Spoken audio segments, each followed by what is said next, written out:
Ransberger back with you live at U.S. Baseball Park, where the side armor, Anthony Musser, has come in to throw for the Moon City Mavericks. Musser does a little sidearm, little submarine, brings it low. Mavericks lead 5-1. We are now in the bottom of the fifth. Again, we apologize for the slew of technical difficulties we've been experiencing from U.S. Baseball Park, but hey, it's our preseason too. So we're working out the kinks now. Dustin Bean is the batter for Nixa. He's from Springfield, Missouri, recruited into this league by Suckers manager Courtney Spitz. Went to Kickapoo High School, as did Spitz. So there's your connection. Musser a little wild as he misses the glove of catcher Michael Easter. It's now 3 balls, 2 strikes on the board to Dustin Bean. And Bean hitting in the 10 spot for Nixa. Musser ran that inside. Bean turns on it. Into left field it goes, and that's going to drop for a base hit. Nice job by Dustin Bean taking what is given, getting that baseball just to drop in front of Gabe Redden, who has come on to replace Musser out in left field.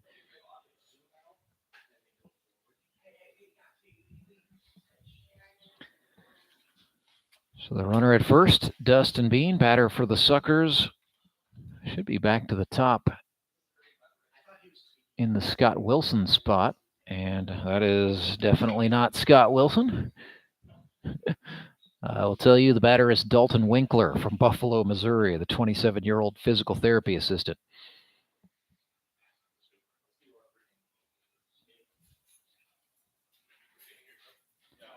So after the single from Bean, okay, Winkler is in the 10 hole. He is the shortstop. I think I've got it figured out what exactly the Suckers are doing. As their leadoff man Wilson is in the on-deck circle. We've reconnoitered ourselves here. 5-1 the score. Moon City nursing the lead. Musser put that one over the plate. It's popped. And the pitcher himself, Anthony Musser, off the mound and into foul territory, makes the catch and records the out. So 1 away. On the pop-up to the pitcher, and back we go to the Anderson Engineering leadoff spot. And it is back to Scott Wilson. Flied out to the second baseman his first time up. So as always, all season long in the GRBL, the leadoff spot brought to you by employee-owned Anderson Engineering, founded in 1954, now with 195-plus employees in 10 different offices, 7 of those right here in the state of Missouri. 1-0 the count to Scott Wilson as Musser missed low. He's got a funky delivery, and that's the first time in my memory anyway that I've seen Michael Easter catch a submarine side armor type like Anthony Musser. There's a strike on the inner half. So Easter, I think, kind of like the hitters, having a little bit of trouble picking up what Anthony Musser throws. 1-1 now to Dalton Winkler. 27 years old from Buffalo, Missouri. That ran in. Winkler turned and got out of the way. Wilson turned and got out of the way. Yeah, the Nixa Suckers, I don't know what Courtney Spitz was trying to do to me, but it looks like if Dr. Seuss made a ball club, this is it. They have Winker, Wentler, and Wilson, Graves, Grisham, Gibson, and Graham. I will probably learn who they all are by October. That's the goal anyway. 3-0 to Scott Wilson. Anthony Musser with a runner on first comes set and delivers a strike over the heart of the plate. Wilson went to Crowder College in Neosho, Missouri. When asked about possessing any special talents, Scott Wilson said, "I can do a pretty mean cartwheel." He elects not to do one as he takes a walk on ball 4. That puts runners at first and second for the Fish. It's going to be Chance Ferris's position in the order. And that is indeed the right fielder, number 10, Chance Ferris, coming to the plate. So Ferris, originally from Mineral Wells, Texas, now Marionville, Missouri, works for a division of Prime Incorporated in Springfield. This is flied way up into right field. Bacon with it for City. They will tag up and send the runner from second. So that was Dustin Bean advancing on the throw. Creates first and third after the flyout for what should be J.D. Payne.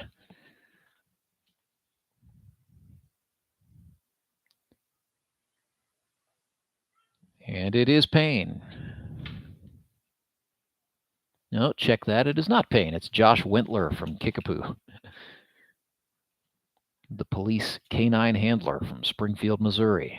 Chased that time as Musser sent him one outside.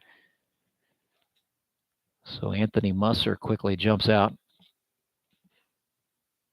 against Josh Wentler, the rookie. Next pitch, that got the plate. It is a strikeout looking, and that will end the inning. So 5-1, the score remains Moon City out in front of the Nixa Suckers. We will go to the sixth right after this. It's the Grip and Rib Baseball League coverage today on YouTube, brought to you by Central Bank of the Ozarks.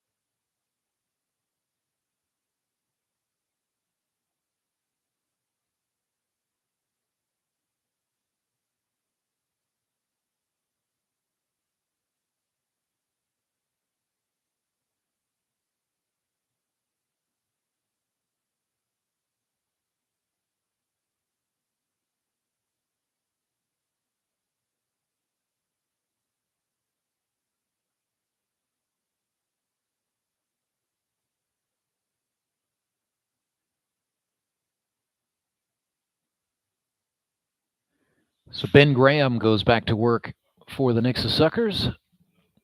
Conceded a couple of runs in the top of the fifth. Made the score Moon City 5, Nixa Suckers 1.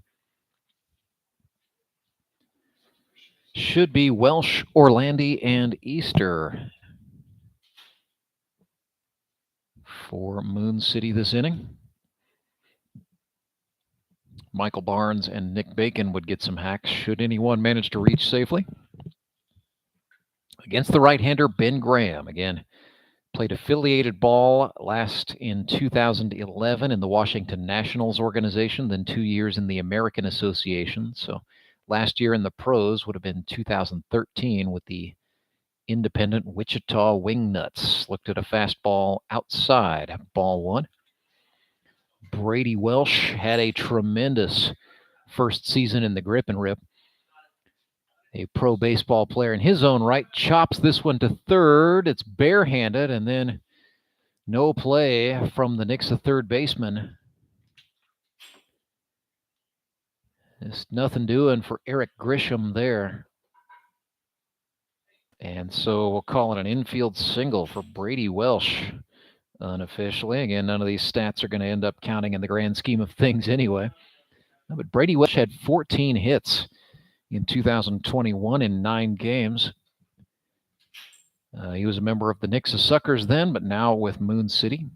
Welsh had 1/3 of a share of the Elite Promotions Hit King title at the end of the season. If you can average 1 hit per game in the GRBL, you are going to go down as one of the all-time greats, especially if you can do it over a prolonged period of time. And I think Brady Welsh, depending on how long he wants to stick around and keep playing ball with us, has excellent potential.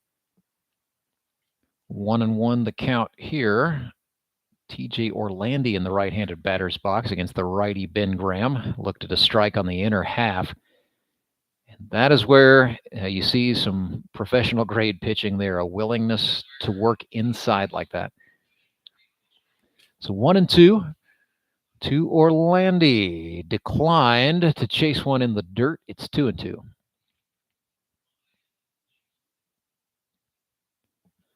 Suckers have moved a little furniture around on the infield. Try to figure out who's who as Orlandi down on strikes to Ben Graham.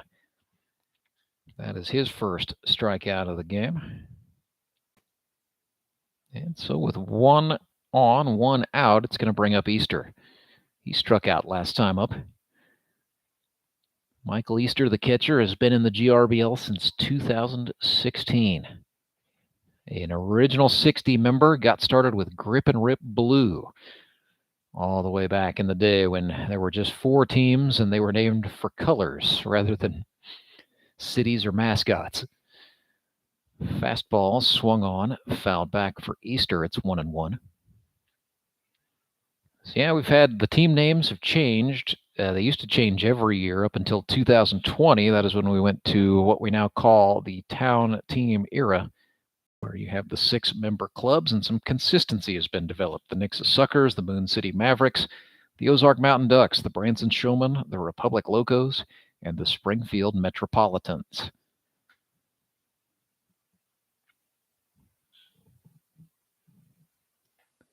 The 2-1 to Easter runs inside, make that 3-1.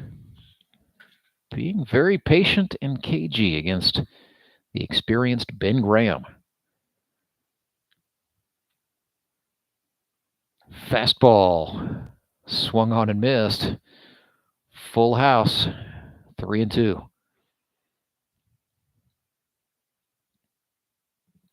Not much going on with the runner over there at first, Brady Welsh. Just a 3-step lead. Fastball swung on. That's going to stay on the infield. J.D. Payne, the first baseman, calls off his teammates and makes the catch. So Easter is retired on the payoff pitch.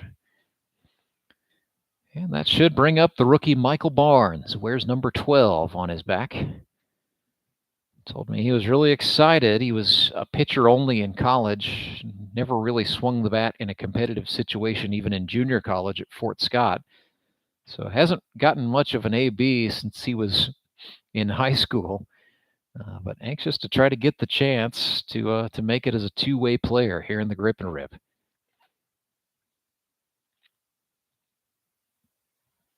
Fouled one off there, so he's behind 0-1. Graham set him up outside. Barnes declines to give chase, and the count is even. Ball and a strike to Michael Barnes. 2 outs on the board. The runner at first, Brady Welsh for Moon City. They lead 5-1. This Henry's Towing Preseason Jamboree.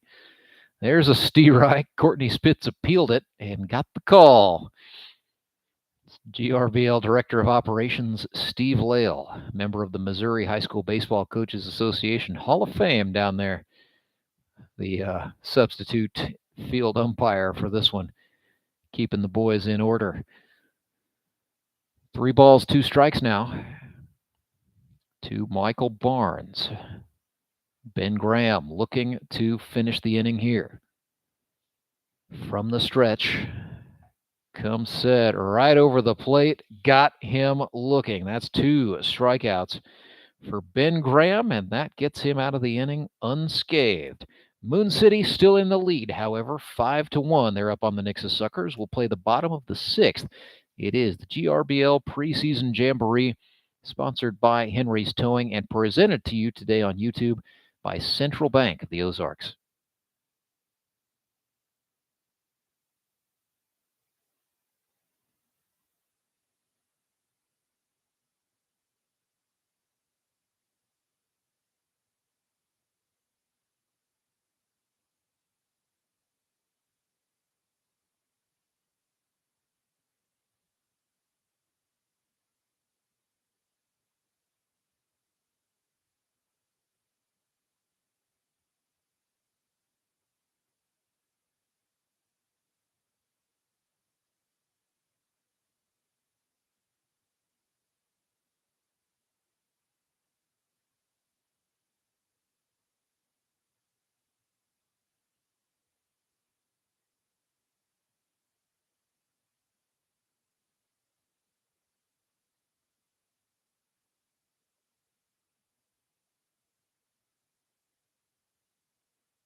So Henry's towing pitching change for the Moon City Mavericks with a 5-1 cushion. They will turn to the exciting left-hander Michael Barnes. Yet another one for perhaps for the preseason Rookie of the Year watch list.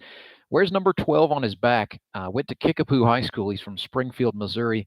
Played at Fort Scott Community College, then finished out at Division II Drury University, and was, for all intent and purposes, a college pitcher only. Trying to make it as a two-way player in the GRBL. He started this game at first base, but Daniel England, the Moon City skip, has very high hopes for Michael Barnes. He is a guy who's just loaded with oodles and gobs of potential, or as the Mavericks say, rocket fuel. We'll see what Michael Barnes can do, standing in and dealing to some GRBL hitters for the first time, and it's a tough task as straight away he gets to face Josh Engler, who flares one into right. That is going to be tracked and hauled in by the right fielder as Moon City's moved some men around out in right. So Nick Bacon has gone to center. And I do believe playing right field for City is Gabe Rendelman. Moon City without the services of veteran Ben Hammett today. But nevertheless, the first retirement in the books for Michael Barnes. That was a tough out to get. And he gets Josh Engler on one pitch. Swing and a drive off the bat of catcher Courtney Spitz. That's a gapper all the way to the wall. He's thinking about three. Turning on the wheels. Got running like a catcher. Got hit in the back by the baseball, and he is on the bag. Courtney Spitz. Are you serious right now? A triple for another former Kickapoo Chief. Court may need a pinch runner. Running on a catcher's knees and ankles there, but Spitz, I'm impressed with the wheels. My man. That is inspired. Courtney Spitz turning it on. Pinch hitter here for Nixa. That is number 11. This is Matt Graves. So yeah, Matt Graves works construction, has been playing some slow pitch. He also coaches fast pitch softball. Coaches his kids, and at the tender age of 38, decided, you know what, I think I can still go. Chandler Veet from the Republic Locos, among the veterans who recruited Matt Graves. And a great story. Probably has not seen live pitching in quite some time, and he's standing in against 23-year-old Michael Barnes, who just threw some absolute gas into the dirt there. 2-1. With a runner at third, Courtney Spitz in scoring position for Nixa. Barnes from the chest. Swung on, chopped. That is foul. Down the third base side. Knotted up 2-2. Suckers trying to cut the deficit. It is 5-1. And we have just 5 minutes left in the session. So this probably, realistically, their last chance in what is the bottom of the sixth. Swing and a miss. Michael Barnes rings up Matt Graves. So 2 outs. And this is Eric Grisham. Played a start of the game at second base. He's also played some third. From Greenfield, Missouri originally, but now lives in Lockwood. So definite southwestern Missouri. Eric Grisham, friend of 2021 MVP Josh Engler. And Josh kind of warned me. He said, keep an eye on this kid. I've recruited some of my friends. I'm bringing some slingers with me from my part of Missouri. Grisham up 1-0 here against Barnes. Still working from the stretch. Whoa! Little chin music, and Grisham, in an act of self-defense perhaps, went around. It's 1-1. That was definitely not in the strike zone, but Michael Easter, the catcher, astutely appealing down the first base line, and Steve Lale said, yeah, Steve Reich. That one grounded to short. That is handled nicely by Moon City's Brady Welsh. They get the out on the 6-3. And with just 3 minutes left in the session, I don't know. They may elect to roll it up here and call this one a day. So, yes, that will do it. So, nice feather in the cap for the Moon City Mavericks. They get it done today, 5-1 in the Henry's Towing Preseason Jamboree. They defeat the Nixa Suckers. Our Elite Promotions Elite Performer of the game is going to be Moon City center fielder Zach Ralph. Well, as I say that, the Suckers are taking the field. So hold on. We might not be done. Are they going to make these guys bat for 2 minutes? Or perhaps Rourke and Lale not aware of the time. Or maybe Nixa just wants to get a look at one more pitcher here. That could be the move, is Dalton Winkler out to the mound. If they do allow this to go, it's going to be a Henry's Towing pitching change.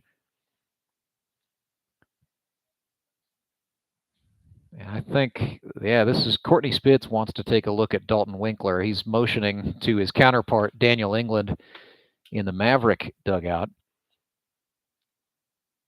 So the boys trying to make heads and tails of things, but that's exactly what this is. This is Courtney Spitz wanting to scout his own team.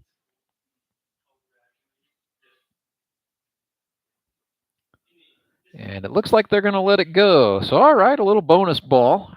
We're not quite done with the session. It'll be Gabe Rendelman in the batter's box first for City. Then it should be Nick Bacon and Anthony Musser. But we may see some substitutions. Because it is 144. But a little bit of a gentleman's agreement, perhaps, just to let the Nixa right-hander Dalton Winkler come out and throw. So Winkler from Buffalo, recruited by the GRBL's favorite resident of Buffalo, Missouri. That would be Calvin Dreyer, who has been in the league for the past 2 seasons. Calvin came in with the 2020 rookie class, the one we unofficially call the pandemic group, we weren't entirely sure we were going to have baseball at all that year. Gabe Rendelman chops one into the Nixa dugout on the third base side. It's foul. So here we will go, 0-1. Dalton Winkler facing another rookie, Gabe Rendelman. That is chopped back to the pitcher. Nice job by Winkler. Off the mound, makes the flip to Payne. Plenty of time, and it's 1 away. So City is sending Anthony Musser. Okay, so it should be Musser, and then Files would be the next man up.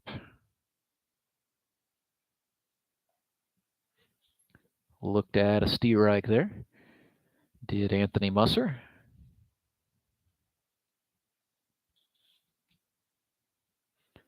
Don't worry, Zach Ralph fans. Your boy still in the driver's seat to be our Elite Promotions Elite Performer of the game, should everything turn out as we think it will.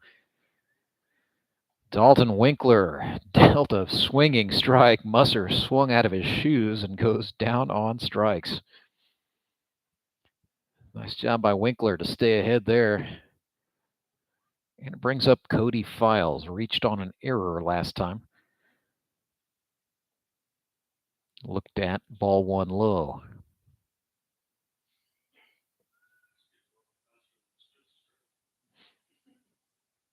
Winkler missed high that time. Tried downstairs, tried upstairs. It's 2-0. Next pitch to Files is outside. Well, he can complete the pattern and miss inside. But it is 3-0. He needed just the get-me-over pitch here. Winkler works quickly, and yes, he does miss inside. So if you know your mathematics, that's figured out how to miss the zone all 4 ways there. Nevertheless, it's a free pass. And the Mavericks were not counting on sending anybody to the plate, I don't think. So they didn't have anyone ready. It is. They are back to the Anderson Engineering leadoff spot. Daniel England is trying to say, hey, I think I'm done here. Cole Rourke signals holding. Now wants to wind the clock. This is just what I like to call assorted discombobulation. And the batter is Nick Bacon, hitting out of order, but hey, why not? I mean, the rule book went out of the window a long time ago. So Nick Bacon re-enters the game in the Anderson Engineering leadoff position, so why not? This gives Bacon an AB. There's a wild pitch. Got away from the catcher Spitz and allows the runner to motor in to scoring position. So they will have Nick Bacon. Moon City may or may not have another batter after that. I think Daniel England was ready to go home half an inning ago. And the Republic Locos and the Ozark Mountain Ducks certainly ready to take the field and get their session going. There's a Steerike thrown, the get-me-over pitch from Winkler against the veteran Nick Bacon. Whoa, ran that one in. 2-1. I'll say this for Winkler. I appreciate that he works quickly. He's working faster than the catcher Courtney Spitz, I think, is even comfortable with. And Spitz himself, he's a two-way player, and when he pitches is known for working pretty quickly in his own right. 2-1 the count, 1 out on the scoreboard. The runner on second base for Moon City is Cody Files, as there's a swing and a miss from Nick Bacon. 2-2. Winkler could punch himself out of the inning right here, right now. Deuces wild to Bacon. Breaking ball swung on. It's jammed. That will carry over the seats. A Bank of Missouri foul ball.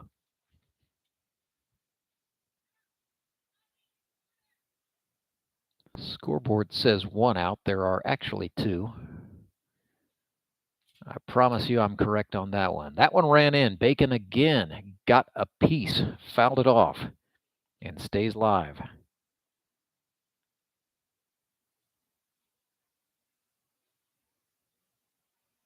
So regardless of what happens, this half inning is going to have to do it. These two clubs, I understand the intent here, but going over on time. Another 2-2. Winkler came home, missed up. It's 3-2. Full house. Veteran Nick Bacon, 7th pitch of the plate appearance. Winkler looks back, comes in. He walked him.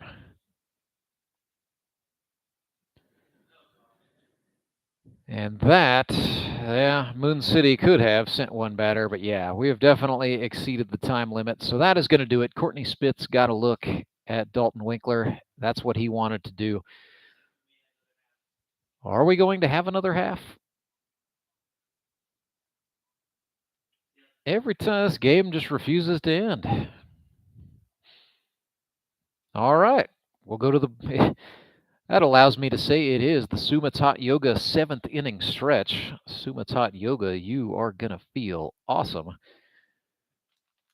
We will keep it right here, as I believe we've got another Henry's Towing pitching change. So a little quid pro quo, perhaps the Moon City Mavericks will take a look at a new pitcher, and hang on to your hats. I want to stick around for this show. This is Marshfield, Missouri native Brady Welsh, who has not pitched since he was released from the Atlanta Braves organization. This might be very good. Brady Welsh, through 149 innings in 23 starts at Arkansas State in 38 career appearances. He had 120 strikeouts. 7-7 was his win-loss record. Then he opted to forgo his senior year to sign with the Atlanta Braves, ended up with the Danville Braves, a rookie-level club in the Appalachian League. Also had a very short run at the rookie level in the Gulf Coast at Northport, Florida. All told, Brady Welsh appeared in a total of 14 minor league baseball games, Pitched 25 and 2/3 innings. He gave up 15 runs on 29 hits, struck out 20, walked 13. He had a 4.21 ERA in affiliated professional baseball. And Brady Welsh had some shoulder problems, then some elbow problems. It was 2 surgeries. And after the second surgery, that ultimately spelled the end of his career in pro baseball. To my knowledge, he has not pitched in a baseball game since 2019. And he did not pitch at all as a rookie with the Nixa Suckers last season. He just played shortstop. But here he is on the hill for the Moon City Mavericks, and that's a swing and a miss for the Suckers batter. That's Chandler Maples gamely standing in against Brady Welsh. 1-1. Fastball swung on and chopped. Welsh off the mound to get it, and he just makes that throw look so easy as he gets the ball over to first baseman Cody Files, and it is 1 away.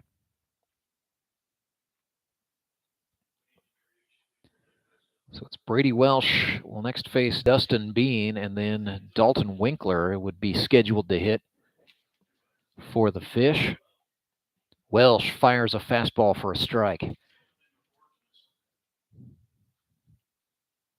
0-1 with 1 out.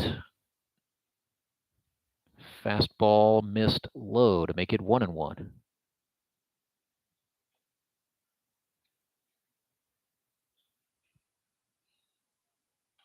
Jam shot. That could have splintered Dustin Bean's bat. That was an act of self-defense. Nevertheless, it goes foul first base side. 0-2. Welsh. We do not have a radar gun up here in the stadium, but just going by eye, he's got some velocity. Swing and a miss there. That looked like a slider. It's a strikeout for Brady Welsh, and perhaps Moon City may have just found its closer for the 2022 campaign. Welsh looking all right in his first mound appearance in the grip and rip. Swing and a miss by Winkler.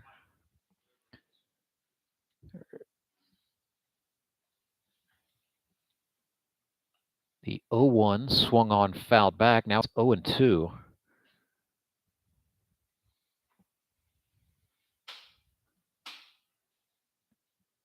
Two outs on the board.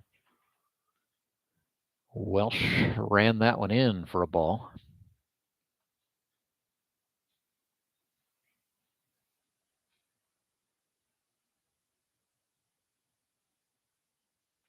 Comes set. Throwing everything out of the stretch, but he is effective as down on strikes goes Dalton Winkler. Back-to-back Ks for Brady Welsh. The Domino's delivery of the game. Get the door. It's Domino's. And knocking on a prominent role pitching, perhaps, with the 2022 Moon City Mavericks is Brady Welsh, a 1-2-3 inning. Nixa did not get the ball off the infield against the former Atlanta Braves farmhand, and that will do it. 5-1. We have played 7 innings, gave you a little bit of added extra time, and our Elite Promotions Elite Performer of the game is still Zach Ralph, 2 for 2 with a pair of singles today. Also drew a walk and made a couple of catches out in center field. So the Parkview High School grad in his 3rd year with the Moon City Mavericks. It's also his 3rd year in the Grip and Rip Baseball League, coincidentally, but he's been in baby blue and red the entire time with the Space Cowboys, looking for a bigger role, and just may have solidified himself as the Mavs opening day leadoff hitter. So Moon City will be back in action Friday, August 12th. They will take on the Ozark Mountain Ducks under the lights, and that will be for real. Baseball night in the Ozarks, presented by Henry's Towing. Free admission at US Baseball Park for every fan who comes through the gate. We are looking to pack the house. If you've never been to a GRBL game before, come check it out. If you have been to some GRBL games, but maybe it's been a while, come out and see what your old favorites are doing and meet the exciting new rookies. FR to the double E, free parking, free admission. The concession stands will be going. It's going to be a great Friday night as the Moon City Mavericks take on the Ozark Mountain Ducks. Nixa Suckers will be in action Sunday, August the 14th, part of the GRBL Sunday doubleheader. Should be Suckers versus Showmen, I believe, getting us going at high noon. And then the Springfield Metropolitans will take on the Republic Locos at 3 o'clock. So good tune-up for both of these teams. Moon City gets the win 5-1. We will very likely sign off, at least on a temporary basis here. Coming up in just a few minutes, we will bring you the Republic Locos and the Ozark Mountain Ducks. Until then, I'm Rance Berger. Good afternoon from Ozark, Missouri.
And we welcome you live to U.S. Baseball Park, site of the Henry's Towing Grip and Rip Baseball League Preseason Jamboree.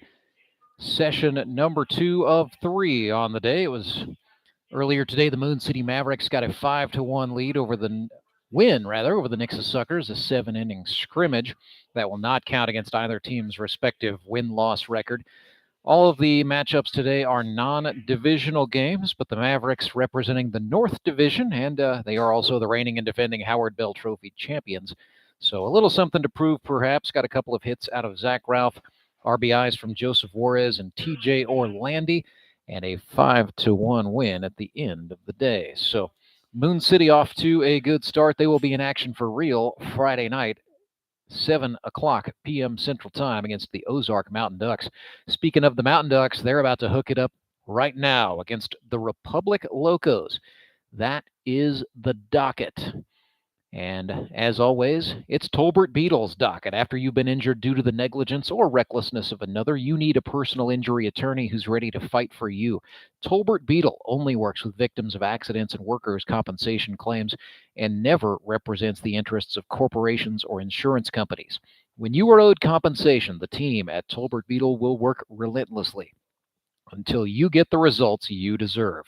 So here is what's on the docket. The Republic Locos, under the direction of manager Chris Mesa for a third season, will get it started with their shortstop, the first member of the Grip and Rip Baseball League Hall of Fame, number 8, Caleb Cole, will lead things off for the Crazy Trains. Then it is the rookie center fielder, Trent Simpson. He's followed by the catcher, who had a phenomenal rookie season with 10 hits in 9 games. That's Woodstock, Georgia's own Cole Haselhorst. In the 4th spot is the first baseman for the Locos, left-hander Kyle Carpenter. Then in the 5th spot, it's another rookie, but should be a familiar name, from Lee's Summit, Missouri. That is Ethan Cole. He is in the extra hitter position. That is Caleb Cole's older brother by a year, but Ethan Cole about to make his GRBL debut alongside Baby Bro. In the 6th spot, it is the second baseman. He had 14 hits in 9 games in 2021. The Gripple Crown winner, Tyler Jones. In the 7th spot, a man who has now won 3 Grip and Rib Baseball League championships, making the move to third base. That is Matt Spangler. In the 8th spot, a KG veteran of the GRBL, he is the left fielder from Lebanon, Missouri, Logan Prock. In right field, another rookie, that is Dusty Nealis. And batting in the 10th spot, the extra hitter from Rogersville, Missouri, Farron Cogdill. And pitching for the Locos to get the start, he is from Strafford, Missouri, Tyler Gooden. So it's Caleb Cole, Simpson, Haselhorst, Carpenter, Ethan Cole, Jones, Spangler, Prock, Nealis, and Cogdill for the Republic Locos. Other side of the docket, the Ozark Mountain Ducks will start Ozark, Missouri's own, the center fielder and original 60 member of the Grip and Rip League's all-time leader in base hits, number 2, Skylar Carter. Batting second will be a late position move to second base. That's going to be Chris Leggett from Nixa, Missouri. Batting third, the rookie catcher from Springfield, Parkview High School, Evan Barnett. Batting fourth is the extra hitter. He wears number 1 from Willard, Missouri, a veteran of the United States Army and an electrician and father of 6, Devin Phillips. Batting in the 5th spot, number 10, the designated hitter from Springfield, Missouri, the Mr. Catch 365, Ethan Bryant. Batting in the 6th spot is the right fielder, number 9, Todd Tolbert. Batting in the 7th position, number 17, from Spokane, Missouri, Brandon Freeman. Batting in the 8th spot is the left fielder, number 13, John Arts. Batting in the 9th spot and getting the start on the mound, a late move after first-round draft pick Nick Young has been scratched from this game. So it will be from Fordland, Missouri, His Royal Highness, King Owens. Then it will be the third baseman from Morrisville, Missouri, Mark Blim. And finally, the Ducks' first baseman, Austin Kendrick. So it is Carter, Legg, Barnett, Phillips, Bryan, Tolbert, Freeman, Arts, Owens, Blim, and Kendrick. Welcome to preseason baseball, where the rules on batting orders really don't matter too much at the end of the day. Both of these teams, this is one last dress rehearsal, one last chance to really get themselves ready before next weekend's season opener. Quick check of the weather, as always, in the Grip and Rip League. Our looks at the forecast, the very latest in weather equipment, powered by A&L Electric. Whether you've got a residential or a commercial project in need of wiring, you can always trust long-term supporters of the Grip and Rip Baseball League, A&L Electric. Currently 91 degrees in Ozark, Missouri. Winds are out of the south, so blowing in from right field toward home plate. Doesn't matter too much once you get out around that 16-foot wall that covers things up in the outfield, but nevertheless should be a slight breeze in the face of the right-handed batters today. We're looking at a high of 91, so we have hit our high. Just a few clouds in the sky, but visibility is very good, very bright out there. All in all, beautiful day for some summer baseball here in the GRBL. And as always, checks of the weather powered by A&L Electric. Just about ready to get going with our luxury limousine first pitches. Locos, I believe, taking the field first. Yes, indeed. So they are going to start Stratford, Missouri. This is a right-hander. Check that, a left-hander, Tyler Gooden. We'll get it straight. He's a rookie. I'm excited to get a look at this young man. 33 years old, out of North Arkansas College, calls Stratford, Missouri home. He is Tyler Gooden. He will later be opposed by the Ozark Mountain Ducks. King Owens. So stat to watch for the Mountain Ducks will be the guy in the Anderson Engineering leadoff spot. That is Skylar Carter, and he is the subject of our Cy Sports Training Center stat to watch. Carter, the league's all-time leader in hits, 58 for 161 for his career. We are keeping our eye on that 360 average of his and a 430 career on-base percentage. He struck out 29 times. That's maybe the one thing you can say in the negative about Carter is he can be strikeout prone and has a little bit of a tendency to chase the high stuff from time to time. Also 17 walks. So a patient hitter. He'll be looking for something fat and sassy from Tyler Gooden straight away. Carter out of Panhandle State University, then finished out at Evangel in the NAIA, but he is originally from Ozark, Missouri. He was the 2016 MVP back in Season 1 with Grip and Rip Green. Then he won league titles with the Springfield Cashews in 2017, then the Raptors in 2018, also won the Gold Glove that year, won his third championship in 2019 as a member of the Henry's Towing High Rollers. And throughout his career, Skylar Carter has been very inspiring. He was open about the story of what he went through with his first wife, Brittany Carter, who died of cancer at just the age of 29. And that happened just before Skylar was set to play in the GRBL in 2018. Ended up coming out, playing through all of the pain that went with that, and won what would be the second of the 3 championships he's got. He was a member of the Branson Showmen in 2021. He was 8 for 25 with a triple and 2 doubles, 5 singles, struck out 3 times, walked once, and got hit by a single pitch. So Skylar Carter, our Cy Sports Training Center stat to watch. Let's see how many times he is able to reach safely. He's in the batter's box for the Ozark Mountain Ducks, facing Tyler Gooden, the rookie from Stratford. Comes set and deals. Carter got aggressive on a high first pitch, just like we thought he might. Sends it back to the screen. And very quickly, we are at 0-1. Nobody out, just underway. 2:25, so running a little bit behind schedule on the Jamboree, that luxury limousine's first pitch. Don't forget, coming up later tonight, it'll be the Branson Showmen and the Springfield Metropolitans. So the time limit on this one, 1 hour, 45 minutes.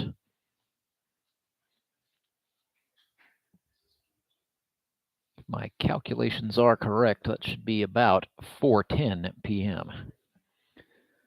1-1 to Carter is low. Make it 2-1. Check that, 3-1.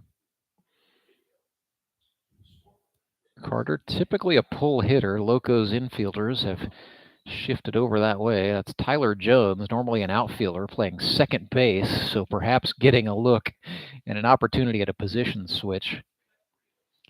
So now it's 3-1. I stand corrected.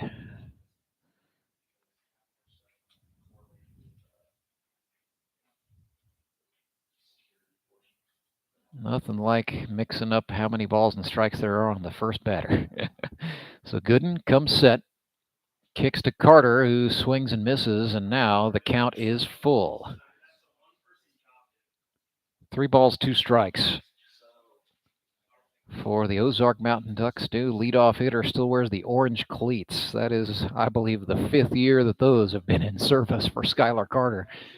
Yeah, but why ruin a good thing? He's been hitting. That's going to miss low. It's a ball and a walk. Gets it started for OMD. So that's going to bring up Chris Leggett, the 2020 Gold Glove Award winner out of Nixa, Missouri. He's from Nixa High School, the owner of excellent speed. Kind of came into the league initially a little bit concerned about live pitching. However, in 2020, he was 8 for 19 at the plate, had a couple of triples. So that shows you how fast he can run. Had a little bit of a sophomore slump. He was 5 for 30 a season ago as a member of the Branson Showmen. Looking to get back into form, here is Chris Leggett. Fights one off from Gooden. That's in the air into center field, tailing down, base hit. Carter wasting no time, going for third. Some aggressive base running. Then Leggett, some running of his own. Ball goes into the outfield, and the Ducks will score 1-0, capitalizing on some miscommunication by the Locos.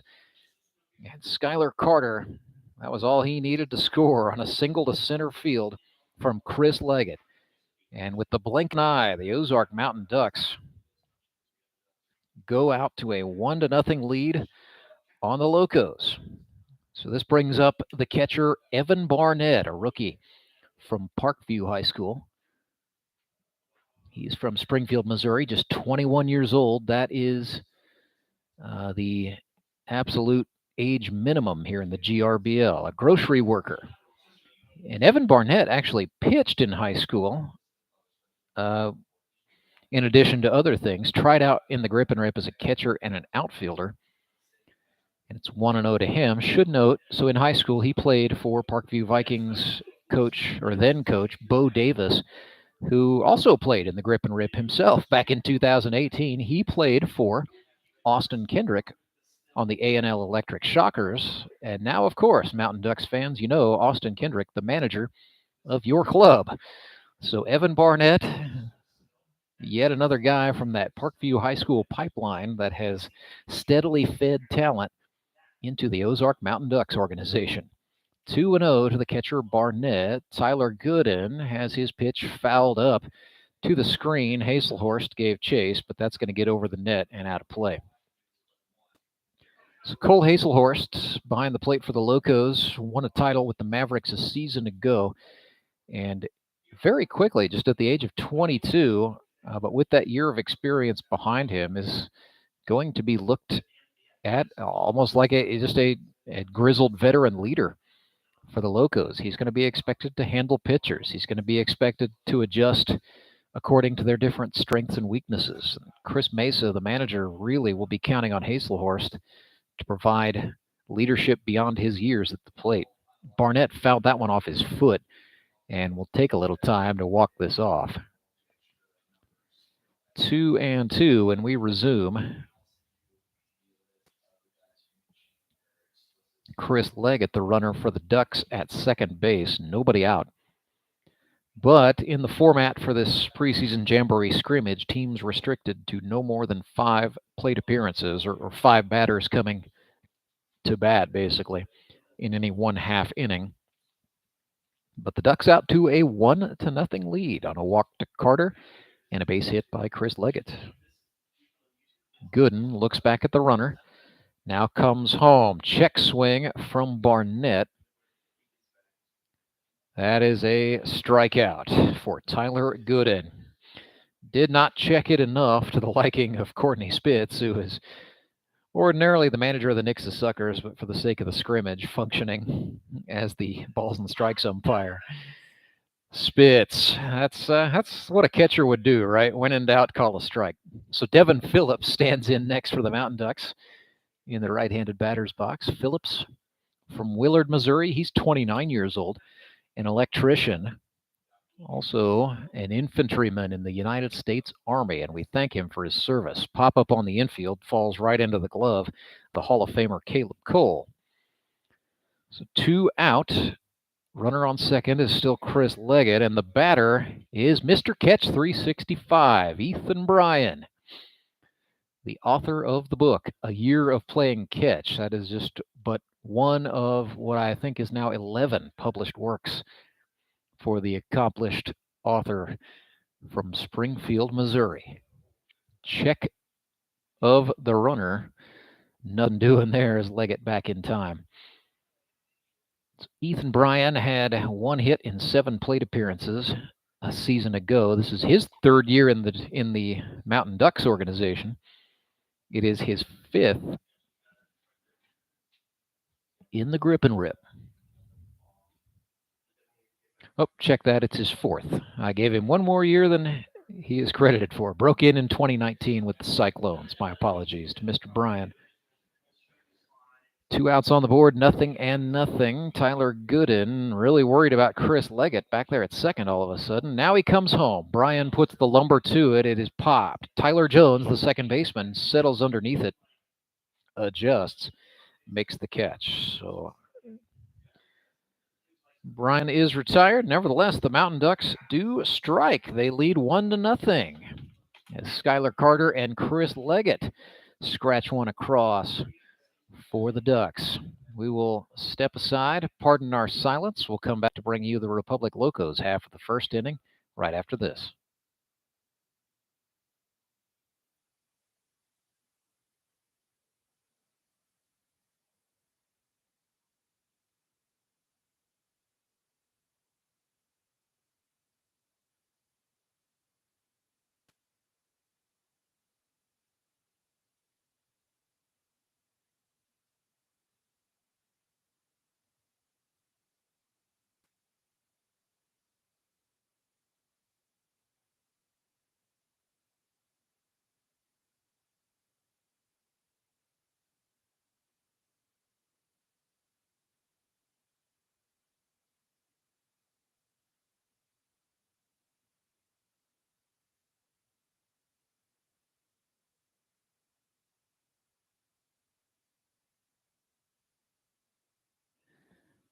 So His Royal Highness King Owens goes to the mound for the Ozark Mountain Ducks. It is his 6th year in the league.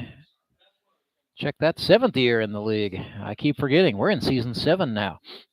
The realtor, fireworks stand owner, and fitness instructor, King Owens out of Evangel University wears the bright blue shoes. It's his 2nd year as a member of the Ducks. In 2021, Owens, 16 innings pitched, a brilliant 1.69 ERA, just 3 earned runs on 12 hits, 10 Ks and 8 walks. He hit 3 batters. For his career pitching, King Owens has thrown 96 innings here in the GRBL, a 3.19 career ERA, 34 earned runs, 67 strikeouts to 40 walks. If there's anything you could say to knock King Owens, he's working about a 3-2 strikeout to walk ratio for his career. But set to go, getting a spot start as the Ozark Mountain Ducks first-round draft pick Nick Young, a last-minute scratch. So Caleb Cole, the first member of the Grip and Rip Baseball League Hall of Fame, stands in for the Locos and ducks out of the way. A couple of veterans going at it. I don't think that was intentional for Owens. Throws a lot of fastballs, works everything out of a 2-seam grip, and works quickly. Another one runs inside, and it's quickly 2-0 to Cole.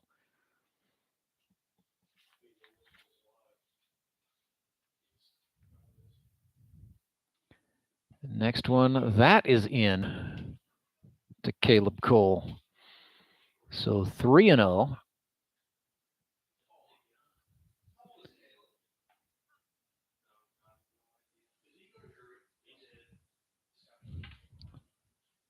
Tell you, Caleb Cole wearing number 8 for the Locos. The 3-1 missed up, and Caleb Cole is aboard.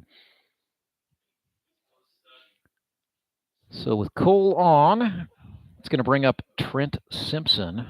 Where's number 13? Rookie from Springfield, Missouri. He's a loan officer, 26 years old. Predominantly an outfielder and a pitcher. Was recruited by GRBL's Chief Operating Officer, Kevin Robertson. Here's a grounder, bobbled, but then scooped up by the first baseman, Austin Kendrick. That will retire Simpson on the ground out to first. Caleb Cole advances on the throw, and he is in scoring position for the sensational sophomore, Cole Hazelhorst, from Woodstock, Georgia, now a resident of Springfield, Missouri. He's 22, attending Missouri State University, I should say, and training to become a commercial pilot. He was recruited into the league a season ago by Zach Ralph. But in his first year in the Grip and Rip, 10 for 26, 9 runs batted in. Swings and drives one. That's going to get fair down the left field line all the way to the wall and caroming into foul territory. Caleb Cole will score no problem. An RBI double off the bat of Cole Hazelhorst. It won't count toward his career statistics, but a great way to kickstart the season.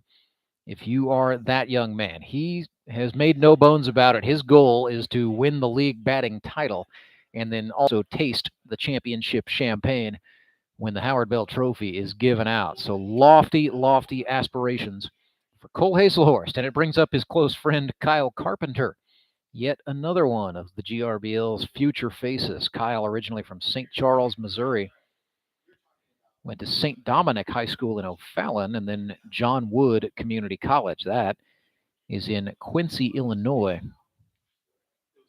Carpenter with the Nixa Suckers a season ago pitched 39 and a third innings. He gave up 16 earned on 41 hits, struck out 26, walked 7. It was a very good 3.66 ERA, and there's a liner to second, but it's caught. Chris Leggett made the grab, stepped on the bag, and that is a bang-bang unassisted double play. And so the inning is over, but the Locos do strike. 1-1 is the score. We will go to the second inning. Ducks and Locos back after this.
Tyler Gooden back out to work another inning for the Republic Locos. Allowed 1 run in the first. That's going to be unearned due to an error committed on the infield. So not a bad way to start as he's dialing into playing competitive baseball again, likely for the first time in a long time. While we're at it, we will say a big thank you to our friends at Central Bank of the Ozarks, longtime sponsors of the Grip and Rip Baseball League. They are the lead sponsor for the broadcast coverage here from U.S. Baseball Park. And we will also thank our friends at Henry's Towing. Let Henry do it. So the Mountain Ducks, knotted up at 1, are scheduled to send Todd Tolbert, Brandon Freeman, and John Arts to the plate this inning. Freeman ended up it was originally scheduled to be the DH, however, was a spot starter at third base, where he should feel right at home. Ducks had a lot of maneuvering going on with the lineup card at the last minute as manager Austin Kendrick had a late scratch of Nick Young, but they've made adjustments. That's why you value versatility in this league. Rosters capped at just 15 players, including the player manager as one of them. So that will bring up the Todd father, Todd Tolbert. Just a spry 50 years young as he stands in for the Ozark Mountain Ducks. Todd from Fair Grove, Missouri. He's an operations supervisor with Associated Electric. A season ago, he was with the Republic Locos, but now he's in the blue uniform. He was 6 for 20 with 1 RBI a season ago. The on-base percentage was very good at .462. Todd's a guy who will work counts. He walked 4 times in 2021. Not walking this time. It's popped on the infield. 4 different Locos in to get it, and finally calling off the swarm is the third baseman, Matt Spangler, who makes the catch. Actually on the first base side of the mound, but nevertheless, Spanky, one of about 4 guys who probably could have caught that ball. He snags it, and it's 1 away for Brandon Freeman. So Freeman wears number 17. This is year number 2 with the Mountain Ducks for him. He was with them in 2020, played for Moon City a season ago. Looked at strike 1. Freeman 5 hits in 21 at-bats last year. .304 the on-base percentage, sporting some very interesting looking pink and yellow can't miss 'em shoes here in 2022. That's a very interesting new addition to the Freeman ensemble. Brandon works for Springfield City Utilities. He's a sewer engineer. Went to Missouri S&T.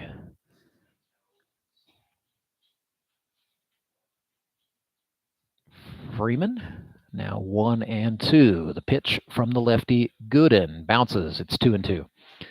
Brandon and his wife Alicia have 3 daughters, so he's very outnumbered when he goes home.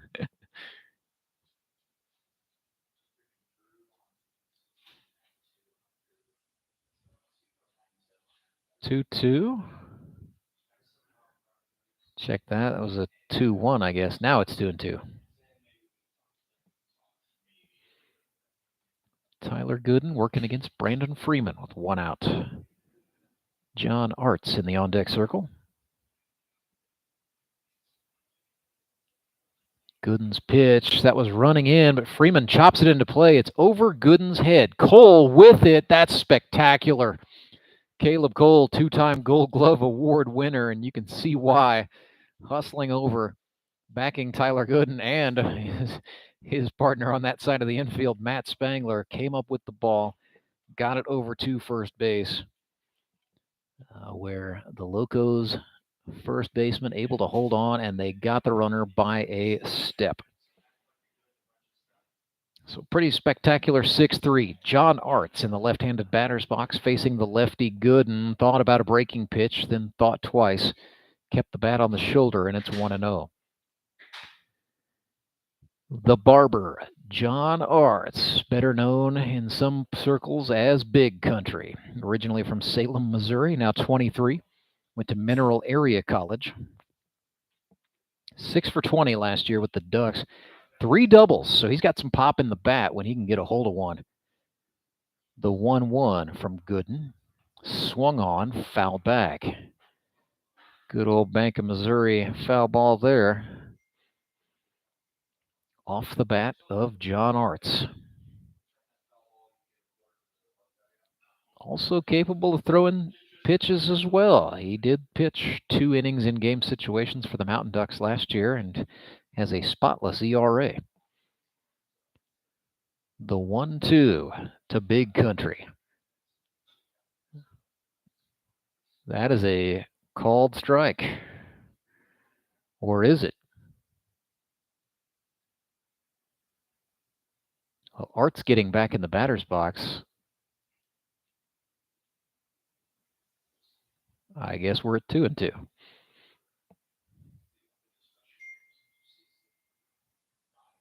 Gooden's pitch.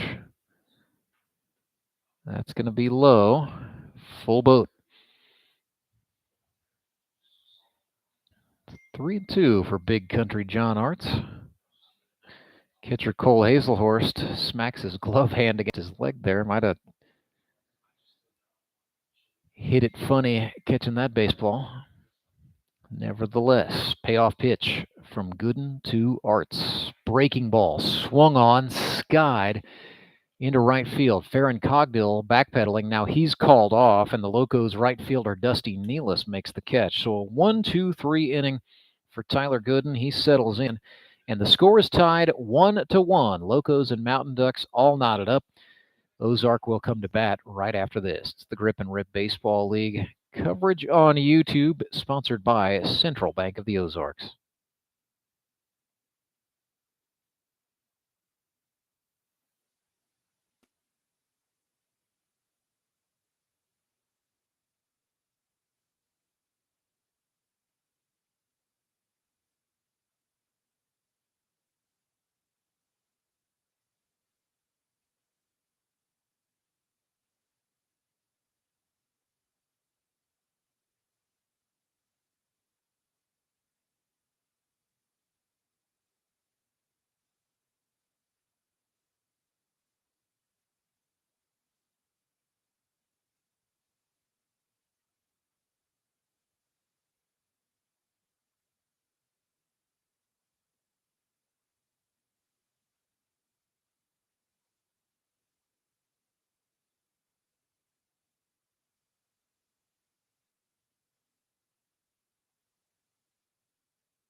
Back with you live at U.S. Baseball Park. Locos and Mountain Ducks knotted at 1. King Owens back to work in the bottom of the second inning of this Henry's Towing GRBL Jamboree. Preseason tune-ups for all 6 clubs leading up to opening weekend. That all starts Friday night, August 12th, 7:05 first pitch here at U.S. Baseball Park. Free admission. I repeat, FR to the double E, free for all fans. Period. End of story. Courtesy of our friends at Henry's Towing. Let Henry do it. We want to pack the house Friday night for Mountain Ducks Mavericks to kickstart the 2022 season. So King Owens to work here facing Ethan Cole. It will be Ethan Cole, Tyler Jones, Matt Spangler for the Locos this inning. 2-0 to the kid from Lee's Summit, Missouri. Went to Lee's Summit North High School.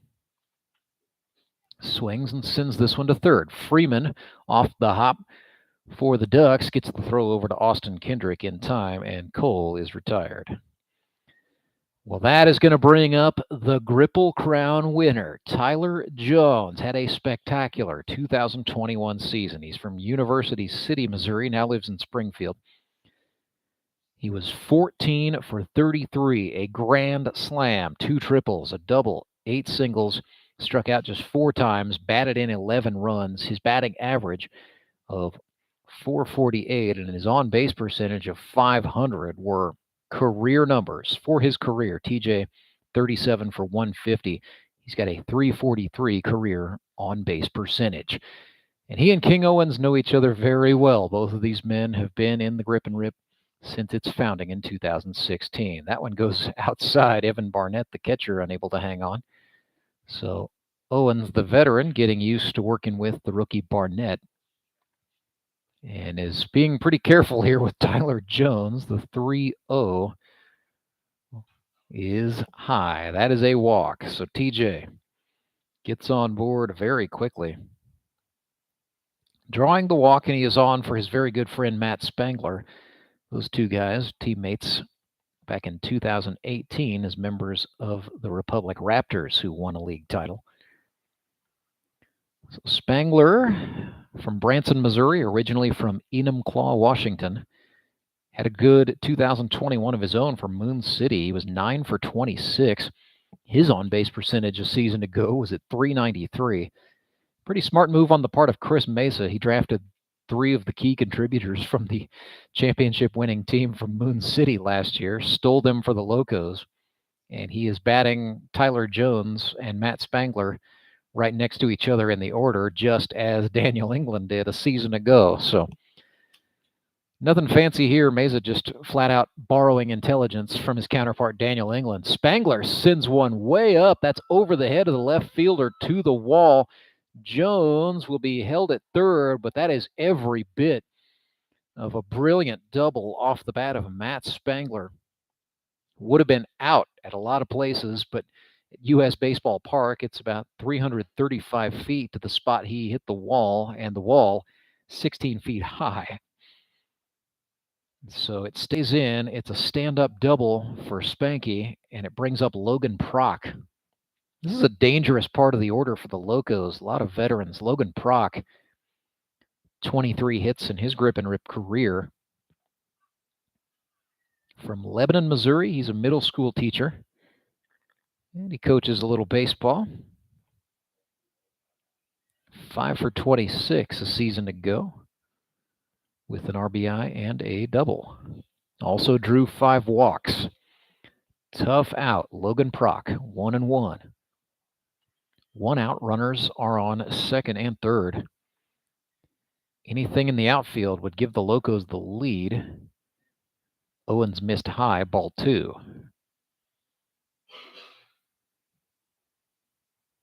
1-1. Mountain Ducks and Locos were in the bottom of the second. Republic threatening here.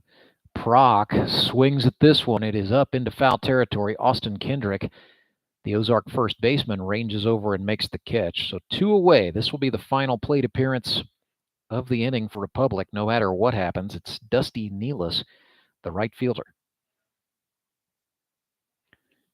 Nealis, brand new to the GRBL. Wearing number 4 on his back. He is from Rogersville, Missouri. A 30-year-old tire store manager who went to Kickapoo High School.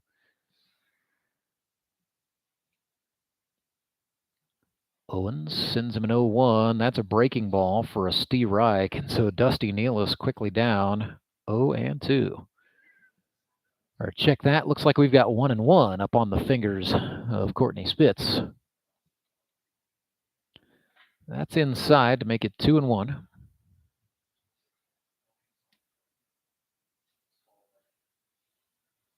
Owens continuing to work quickly. That is his trademark. Swing and a miss there. Nothing fancy, just 2-seam fastball. Nealis swung over the top. It's 2-2. Deuce is wild with 2 outs as well. Next pitch, that's outside. 3-2. 3 balls, 2 strikes to Dusty Nealis. Payoff pitch, swing and a miss. So the Locos threatened, but King Owens able to punch his way out of it against the rookie. 1-1, Ozark and Republic, all knotted up. We will head to the third. It is the Grip and Rip Baseball League Preseason Jamboree presented by Henry's Towing. Remember, when you get in a jam, remember to let Henry do it.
It's a Henry's towing pitching change for the Republic Locos. As we get ready for the top of the third, they will call on a rookie out of Joplin, Missouri.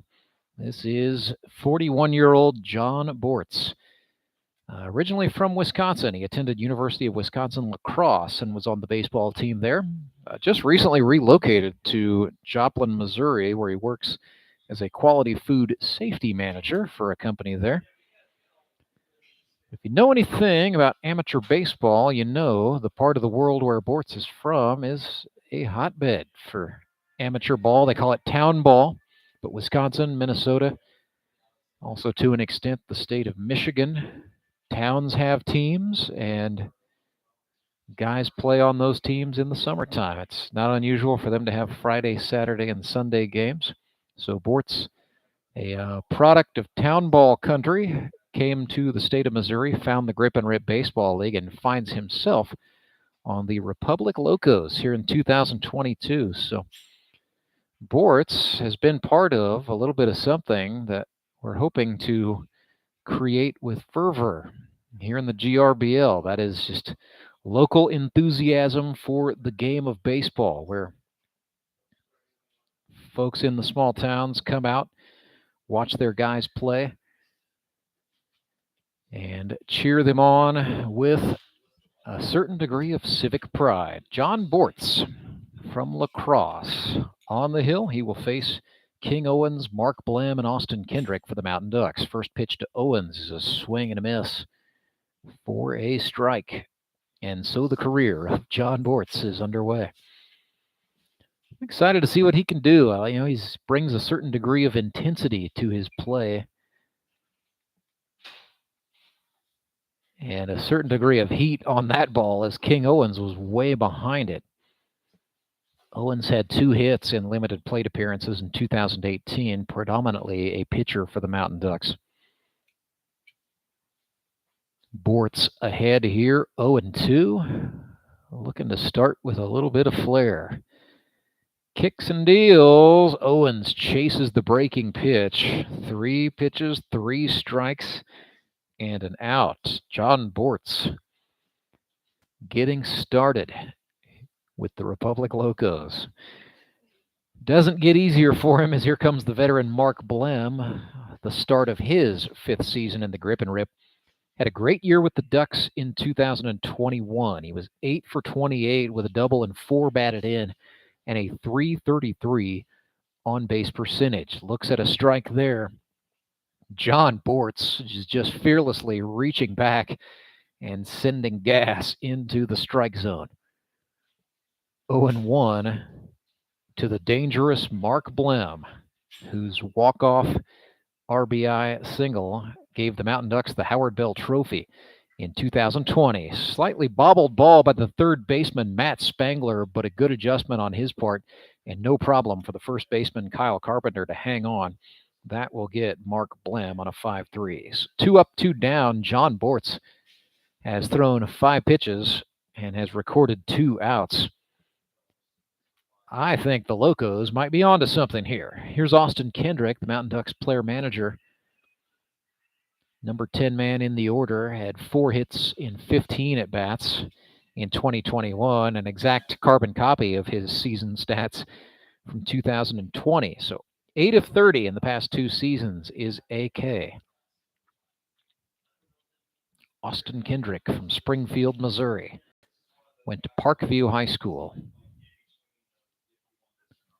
Looked at the gas there for strike 1. John Bortz does not look like he is 41 years old. Looks like he's 21 out there dealing. I am loving this, and I'm not ashamed. Kendrick fouls one off back to the screen. It's now 0-2. Mountain Ducks right about now wondering where this John Bortz came from. Wisconsin is the answer.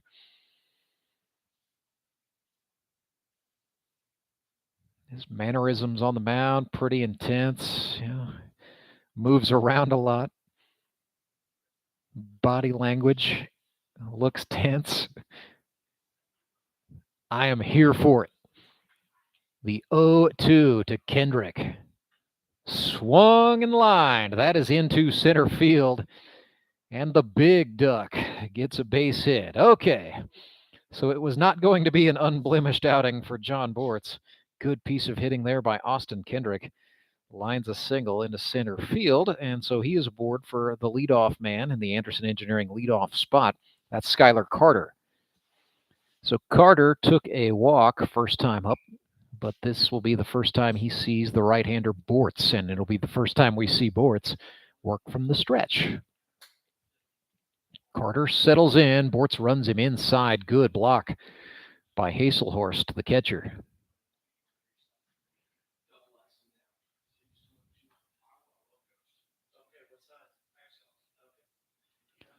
So Bortz comes set, has kind of that Walker Buehler-esque arms up and down kind of motion. The 1-0, that's in. Haselhorst is going to check the runner, and instead he throws it into right field. Kendrick opts not to test what Dusty Nealis is made of. He's going to stay put at first. Skylar Carter.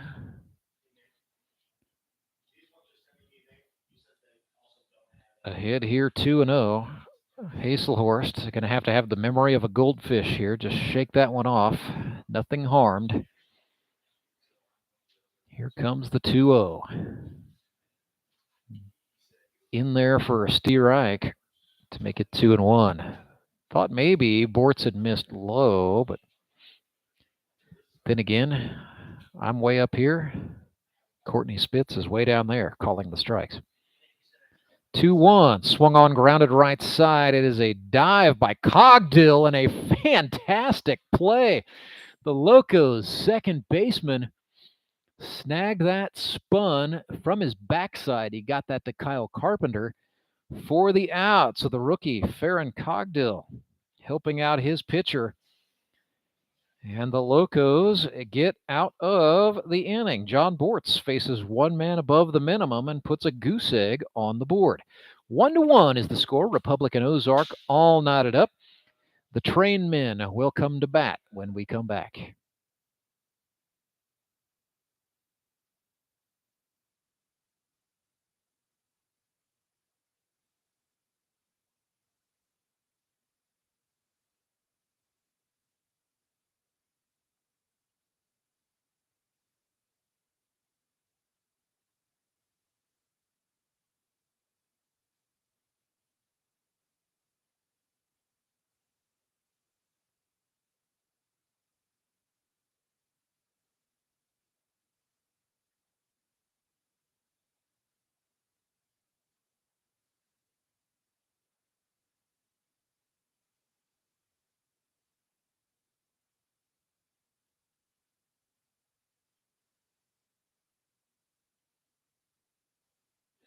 It's a Henry's Towing pitching change for the Ozark Mountain Ducks. They are tied with the Republic Locos 1-1 in this Henry's Towing preseason jamboree. We have got about an hour and 6 minutes left in this session, going by a time limit more than a hard and fast inning limit today. When you're in a jam, remember, and you need a tow, remember, let Henry do it, or go to lethenrydoit.com. Left-hander on the mound for the Ozark Mountain Ducks wears number 13. It is Big Country from Salem, Missouri. 23-year-old John Arts from Mineral Area College. Works professionally as a barber. And in his rookie year in the GRBL, very quickly took on some of the GRBL's top stars as his clients. So a lot of guys looking a little cleaner, a little fresher, thanks to the professional services of the barber, John Arts. Pitched 2 innings for the Ozark Mountain Ducks in 2021. Gave up 3 hits, no runs, no strikeouts, no walks. So a 0.0 ERA. John Arts, perhaps in that old Dave Duncan mode, pitching to contact, serving up ground balls, killing them softly, as the song goes. Arts about 6'1", 200 pounds. And he says at the sight of a snake, he gains about 10 levels of foot speed. Missed low to Farron Cogdill there.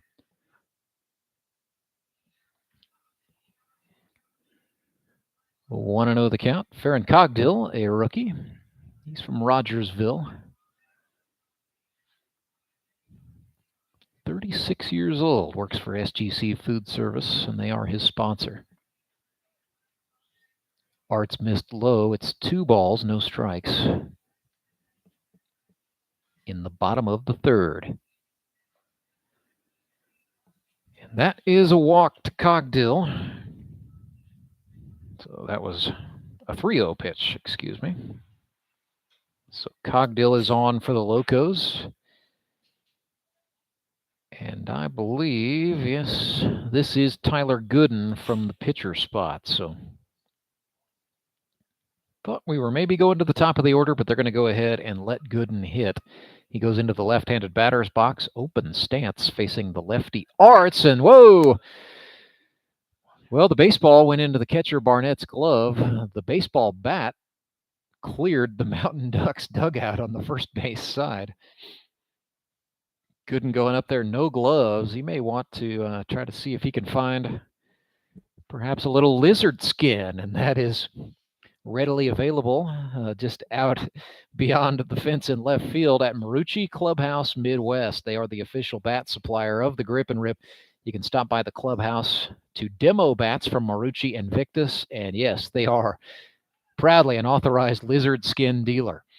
Bunt back to the pitcher, Arts, brought the first baseman, Kendrick, off the bag, but AK adjusts and made the tag, so Gooden does move the runner over on the bunt. Into scoring position goes the speedy Cogdill.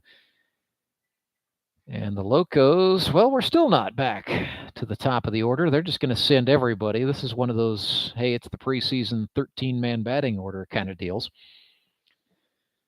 So, no, wait a minute. We're in the number 2 spot. This is Trent Simpson. Okay. I see what we're doing here. So that means Gooden was pinch hitting for Caleb Cole in the Anderson Engineering leadoff spot. This is the number 2 hitter, Trent Simpson, who grounded out to the pitcher first time up.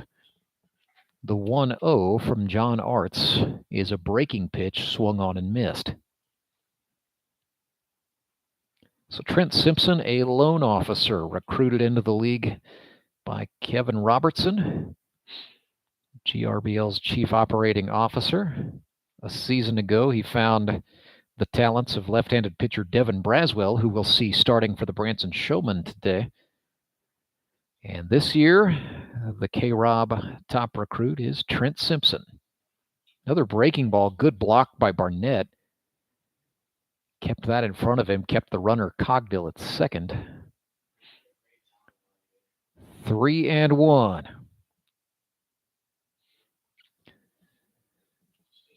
So John Arts takes a deep breath, steps off the rubber.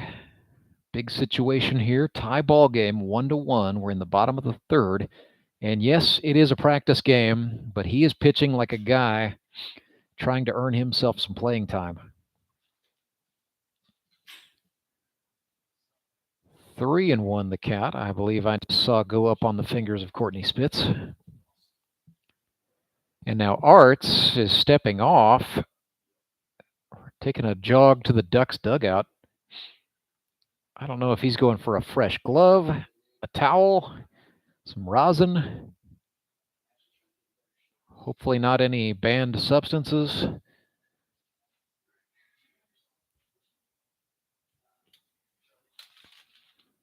Trying to figure out what exactly is going on out there. We'll just go ahead and count this as a Phoenix Home Care and Hospice mound visit as the Ducks infielder is huddling up. They've got Mark Blem, the shortstop, conferring with the catcher Barnett and the first baseman Kendrick. The pitcher, John Arts, jogged off. Not entirely sure what this is about.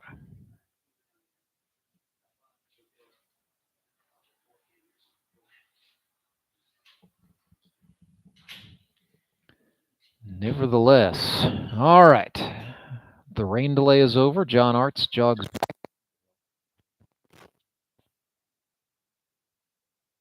$91. He might have just needed a cold drink of water. I'm not sure. No, he will give up the ball. So Austin Kendrick is going to make a call to the pen, and it will be a Henry's Towing pitching change for the Ozark Mountain Ducks. Not sure if John Arts just had some discomfort, had some issues with the heat, perhaps, but his pitching appearance is done. A walk and a sac bunt, and a new pitcher coming on for Ozark. So jogging in from right field is the Todd father, Todd Tolbert.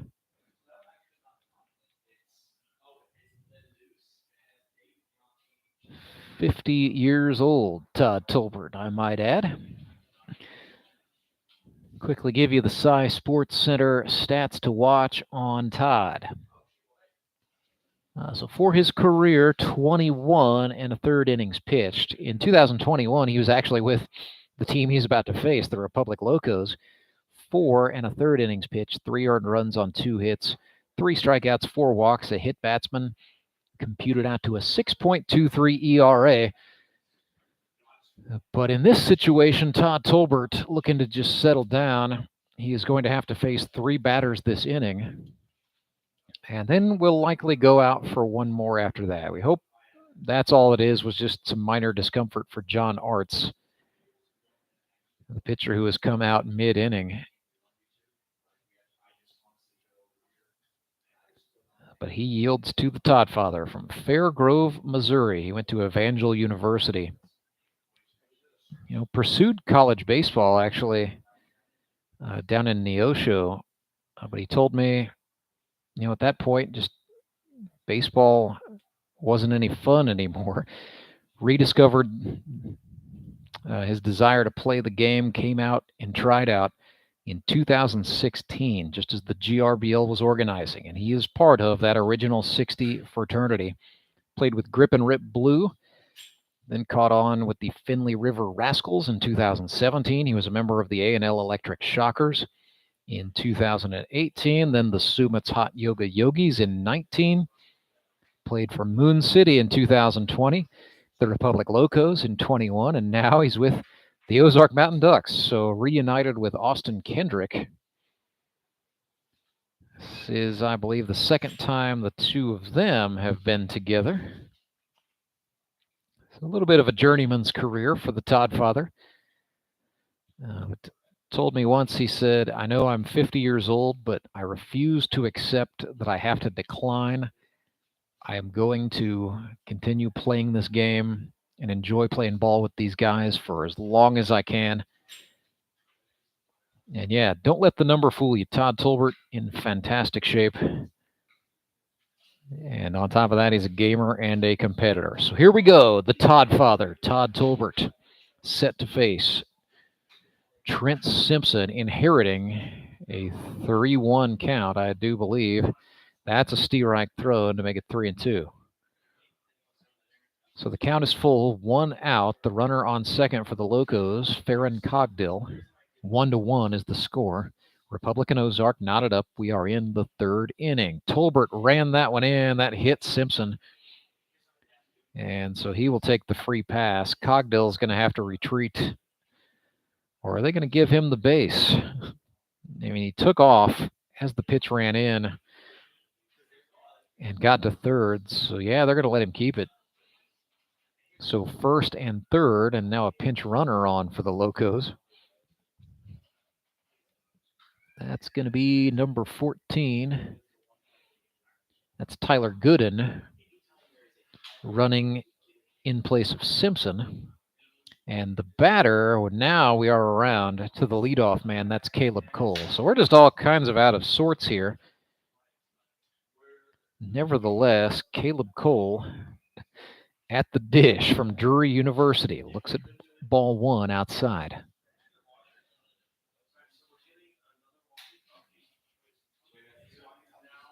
So Caleb Cole, for his career,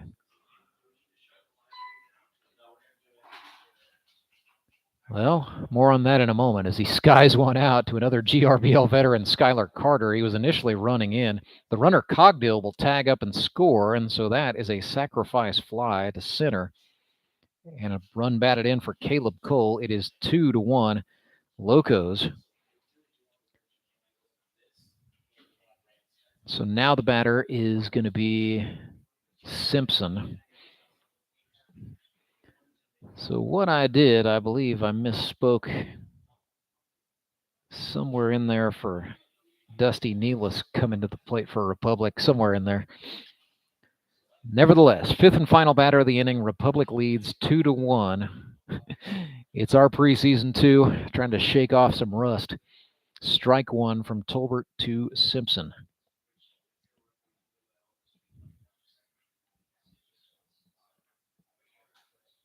Runner on first is Gooden for the Locos, and it's now 1-1 as Tolbert misses out.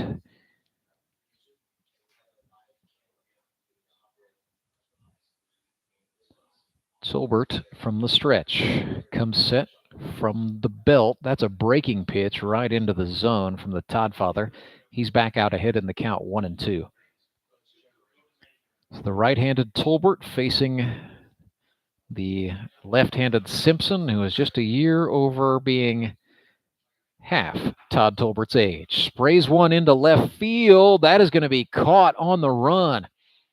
Nice job by the Mountain Ducks' Chris Leggett out there in left field. The former Gold Glove Award winner tracks that one down and he makes the catch. But some damage done as the Republic Locos take advantage of a walk, a sacrifice, a hit by pitch, and then a sacrifice fly off the bat of the Hall of Famer Caleb Cole. They lead 2-1. We will go to the fourth inning. Ozark Mountain Ducks will try to answer when we come back.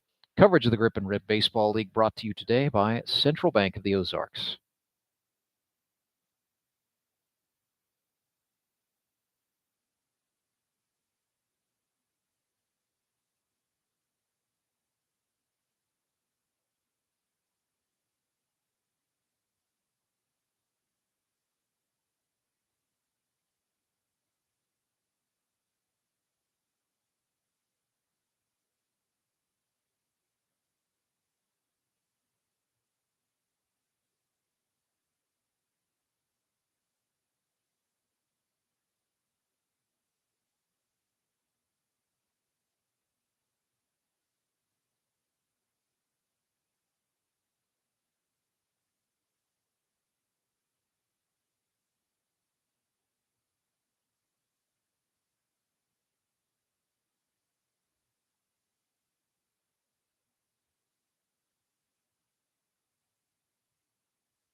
John Bortz back to work for the Republic Locos. Excited to see him get another inning. Faced one above the minimum, allowed one hit so far. Scheduled to face the 2, 3, 4 hitters for the Mountain Ducks. That's Chris Leggett, Evan Barnett, and Devin Phillips. So John Bortz, 41-year-old from University of Wisconsin-La Crosse, now a resident of Joplin, Missouri, will face Chris Leggett, the kid from Nixa, Missouri, the owner of some very excellent speed. It's like he's got angel whispers under his cleats. Chris Leggett, he was 6 years old when he lost his father, Dave, to cancer. And those who knew Dave notice a lot of him in the way that Chris plays baseball. Partially also named after former Cincinnati Reds standout third baseman Chris Sabo. He's got a little bit of Sabo in him when he plays as well. Leggett, again, 2020, had a great rookie year with Moon City. He was 8 for 19 that year. Slumped slightly in 2021 with Branson, going 5 for 30, but does have a single in this game. So he's 1 for 1, swung over the top of some heat there from John Bortz.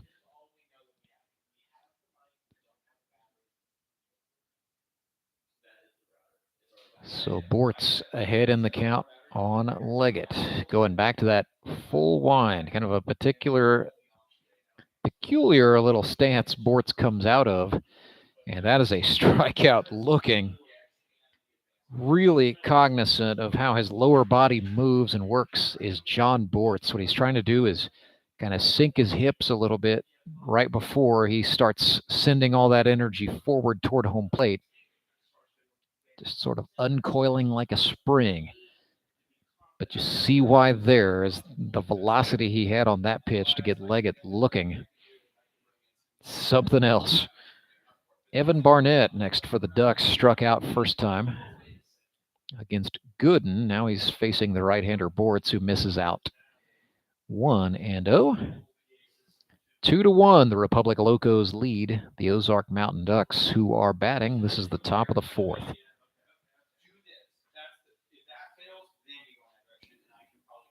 Bortz ran a slider in there for a strike, and it's 1-1.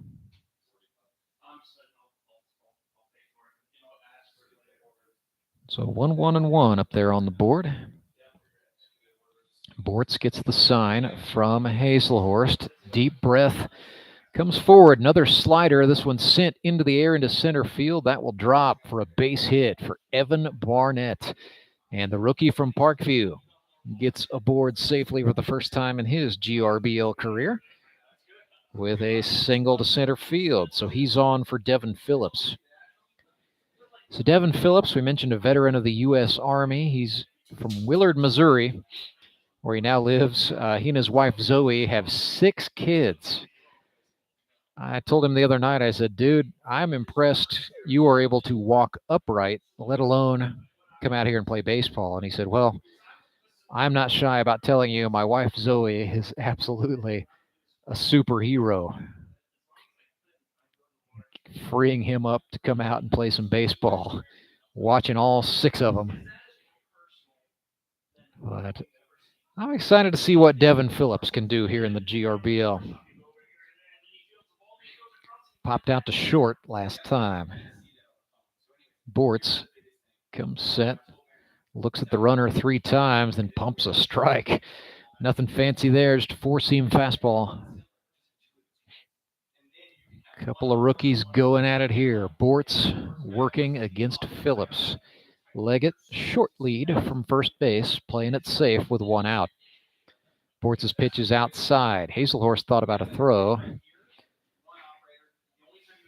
Did not. So it's now 2-1.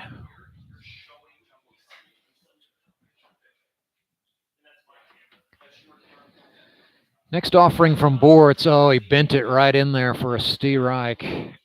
Man, he's got a good 4-seam fastball and a good slider as well, and the delivery looks almost identical. Good stuff from this rookie Bortz. The 1-2. Swung on. This is grounded to the second baseman. Picked up the throw over to Cole. He could not hang on. And then they tried to catch Leggett off the bag. He is safe. So a little bit of a miscue. Don't know if I can go error or infield single. I will defer to a smarter scorer than myself. That grounder to second. It's going to be a tough play for Dusty Nealis, who has moved in to play second base this inning. The bottom line is Ducks have 2 men on the pond with just 1 out. Ethan Bryan comes to the plate with a man in scoring position. Again, Bryan in his 3rd year. Started out with the Cyclones in 2019. Swings and chops this one to the shortstop. Cole charges in, thought about second. Instead, he's going to throw to first. That will get Bryan, but he does move the runners over on the 6-3. So 1 more batter this inning with 2 outs on the board. It's the Todd father, Todd Tolbert. And Austin Kendrick will come on to pinch run for Devin Phillips.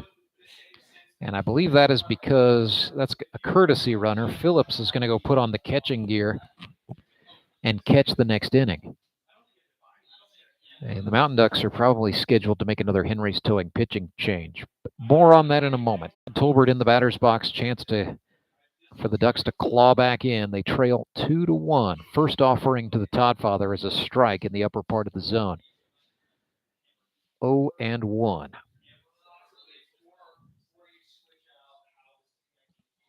So John Bortz has been touched this inning. We'll see what he can do with men in scoring position if he can minimize harm. Again, protecting what is a 2-1 lead for the Locos. That's a slider swung on and missed, and Bortz up in the count, 0-2. Tolbert just swung over the top. Well, the wind has settled. It's 91 degrees down on that turf. John Bortz going back to the full wind as he deals the 0-2. Called strike 3. Bortz bent but did not break. Locos 2, Mountain Ducks 1. We have played 4 innings. It's the GRBL Preseason Jamboree, sponsored by Henry's Towing. Our coverage today, sponsored by Central Bank of the Ozarks.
Two to one is the score. The Republic Locos out in front of the Ozark Mountain Ducks. We are ready for the bottom of the 4th frame here from U.S. Baseball Park. It is the GRBL Preseason Jamboree, sponsored by Henry's Towing. The Todd father, Todd Tolbert, back to work, scheduled to face Cole Hazelhorst, Kyle Carpenter, and Ethan Cole for Republic. Todd came in kind of a back against the wall kind of situation. Did give up a sacrifice fly to Caleb Cole out to center field, but that was not his runner. The runner belonged to Arts. But hey, it's the preseason. I don't really need to go back and compute any of this into anyone's ERA later on. So we're just going to let it ride. 2-1 is the score. Locos out in front. The Ozark Mountain Ducks will be in action for real Friday, August 12th. It is the GRBL opening night, the one time of the year where we play a Friday night ball game. We will have pregame ceremonies on the field at 6:30, followed by first pitch at 7:05 p.m. Admission for everyone, all spectators, absolutely free. And it's brought to you by Henry's Towing. Remember, when you are in trouble and in need of a tow, remember to let Henry do it. Cole Hazelhorst into the batter's box, had an RBI double to the wall in the first inning. This is a grounder to the shortstop. King Owens pops up with it and puts a throw right on the money. 1 pitch, 1 out as Cole Hazelhorst takes a seat. It will bring up Kyle Carpenter.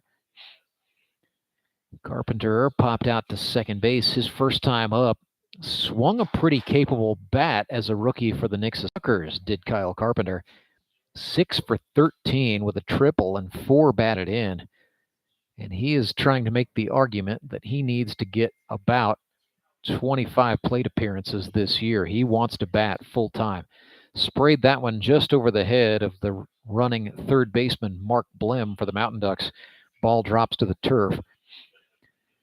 And so that's strike 1 to Carpenter. Sponsored by Key Cornerstone Real Estate of St. Louis.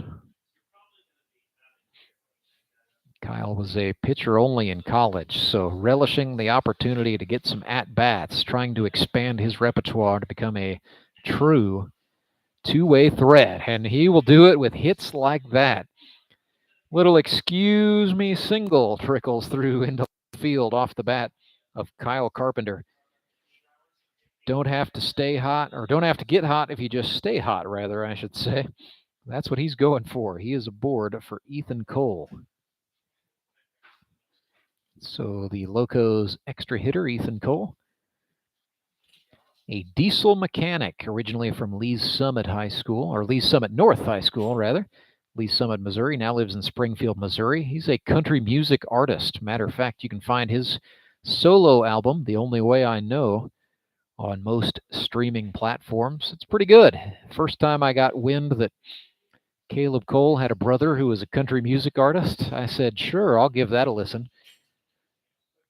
And maybe country's not your thing, but you like a little southern rock with maybe a little bit of metal. Ethan was also part of a band called the Sin City Cowboys that has its catalog out there on most streaming platforms for your consumption. But I definitely recommend The Only Way I Know. That was a good album. I legitimately, without much further prompting, when I first heard it, I gave it 3 complete playthroughs in the first 2 days I knew of its existence. He's got some songs that tell stories, and I can appreciate that. Behind in the count here, 1-2 against the Todd Father. That's a breaker in. Cole brushed back. It's 2-2. 31 years old, a year older than his brother Caleb. Both came up in Lee's Summit in a very athletic family, to put it mildly. And they both played with the Mackin Sights Club in Kansas City. That's Kevin Seitzer's club. 3-2, payoff pitch to Ethan Cole. He walked him. So Ethan Cole goes to stand on first base for the first time in his GRBL career. And that's going to bring up the Gripple Crown winner, Tyler Jones, second plate appearance of the game. He's 0 for 0, took a walk on 4 consecutive balls first time up. This is going to be his first look at Todd Tolbert in 2022. 1 out, runners on first and second.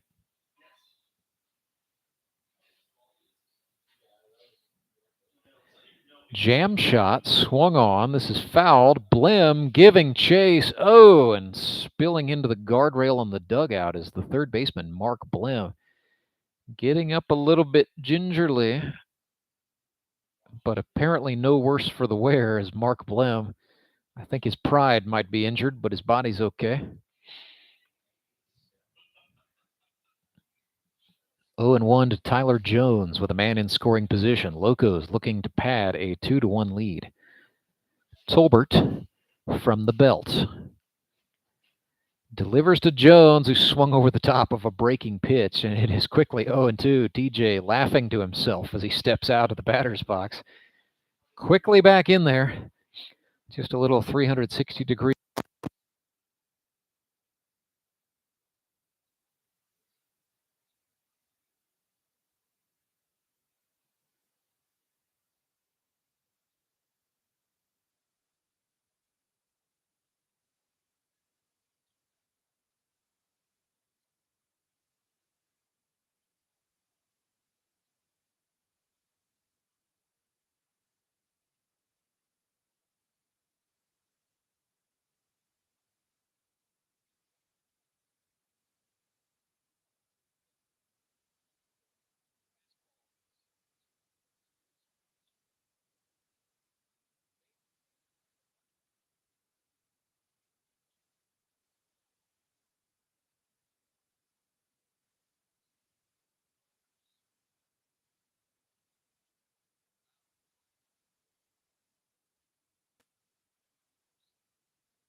picked off with Moon City. That hit him, so he will load him up.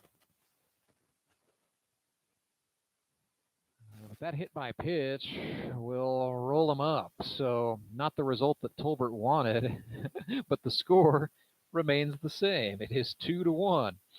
Locos out in front. That's just the tough break of these modified rules here in the preseason. So that will end the inning on a hit by pitch. A little anticlimactic there. 2-1 is the score. Republic leading Ozark. Will go to the fifth right after this. I'd like to say a big thank you to our friends at Central Bank of the Ozarks.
So Henry's towing pitching change. The Republic Locos lead the Mountain Ducks 2-1. They will bring in the left-hander from St. Charles, Missouri, Kyle Carpenter.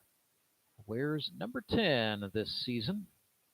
26-year-old from John Wood Community College. As a rookie with the Nixa Suckers, he pitched 39 1/3 innings, a 3.66 ERA, struck out 26, walked just 7, and hit one batter, facing Brandon Freeman for the Ozark Mountain Ducks. Carpenter dealt him a swinging strike. A little bit of furniture moving around for the Locos. Farron Cogdill has gone to third base. Caleb Cole still holding it down at shortstop. Dusty Nealis is the second baseman. Tyler Gooden is at first. They have sent Ethan Cole out to right field. Still working, I believe that's Trent Simpson in center. And Tyler Jones has moved to left field. And the battery, Kyle Carpenter, throwing to Cole Hazelhorst. These guys have a friendship and a history that traces itself to the club team at Missouri State University. 1-1. Carpenter delivers to Freeman, and he ran it in. It's Brandon Freeman from Spokane, Missouri. 19 hits in his GRBL career. He was 5 of 21 last season with Moon City. 2-1 now. A little bit of a hitter's count. And I can report that John Arts is in the on-deck circle for the Mountain Ducks, so appearing not to be worse for the wear after exiting from his pitching performance after facing just 2 hitters. So not sure what the deal was with Arts, but he's in the game. He will bat at the conclusion of this plate appearance by Freeman. It's 2-2. Kyle Carpenter. Kicks and deals swung on, a foul tip. Goes off Hazelhorst's glove. We will set it up and do it again.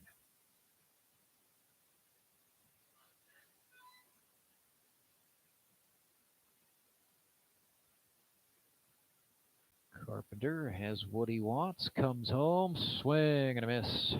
Kyle got him. That almost like a slurve. I'll have to get him to tell me exactly what that was. It was a strikeout in the scorer's book, I can tell you that. 1 away. John Arts, and then King Owens for the Mountain Ducks. Rocking high socks for the first time in his playing career that I can recall anyway. There's a flare to the shortstop, no problem for the two-time Gold Glove Award winner, Caleb Cole. Arts is retired. It's 2 away for Owens.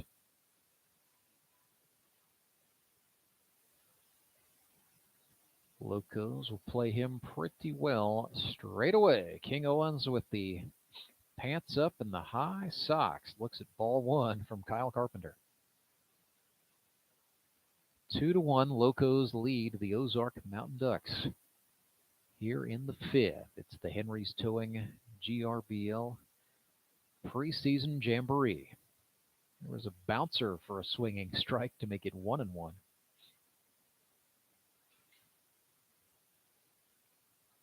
This session set to expire at 4:10 p.m. as we're running a little bit behind schedule today.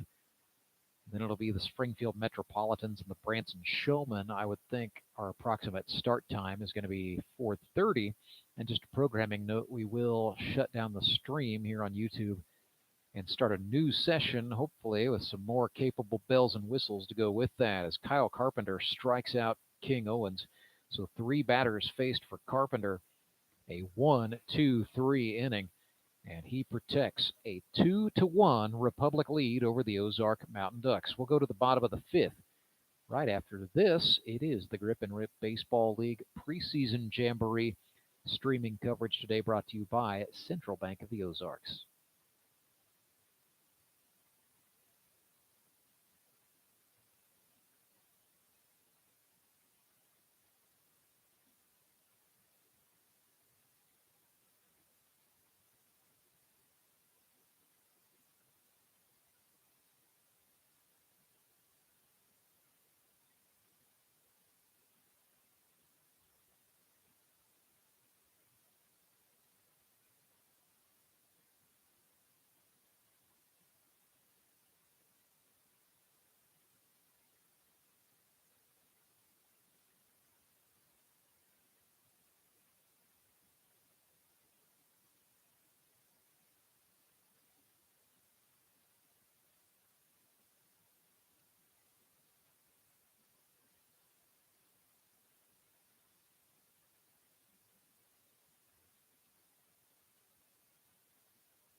So welcome back to U.S. Baseball Park. It's the GRBL Preseason Jamboree, and here's an interesting development. John Arts making his second pitching appearance for the Ozark Mountain Ducks after he was lifted in the 3rd. So John Arts, Part 2, Electric Boogaloo. We'll see what, I guess, no worse for the wear after he was lifted. He's facing Logan Prock here for Republic. Prock, Nealis, and Cogdill, the scheduled batters.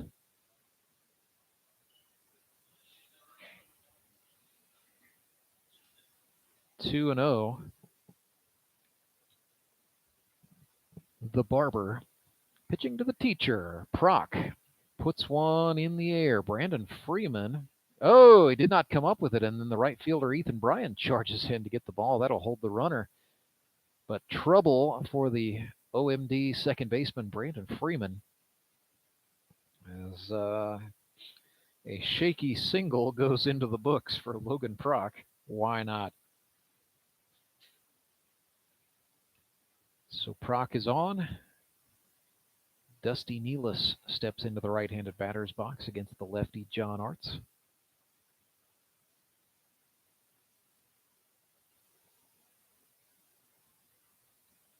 And Nealis looks at ball 1 outside. So Dusty from Rogersville, Well, originally from Springfield, he went to Kickapoo High School. Now resides in Rogersville, Missouri, just east of town. He's a tire store manager and a friend of Nick's the Suckers manager Courtney Spitz, I do believe. Here's the 1-1. Nealis got out of the way as Arts' pitch ran inside. 2 balls and a strike.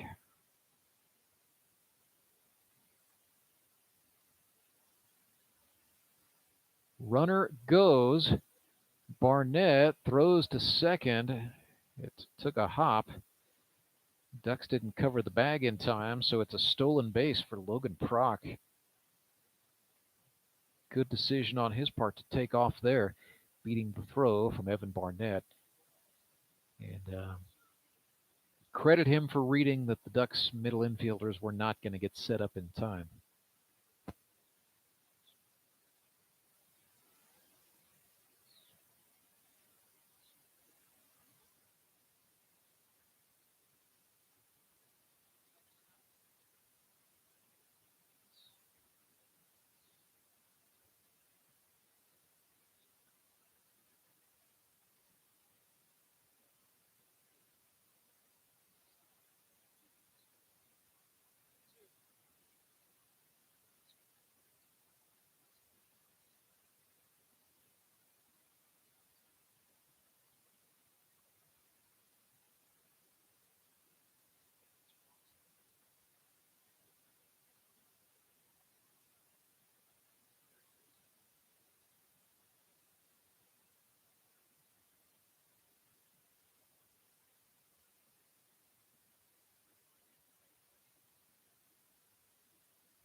Sponsored by SGC Food Service.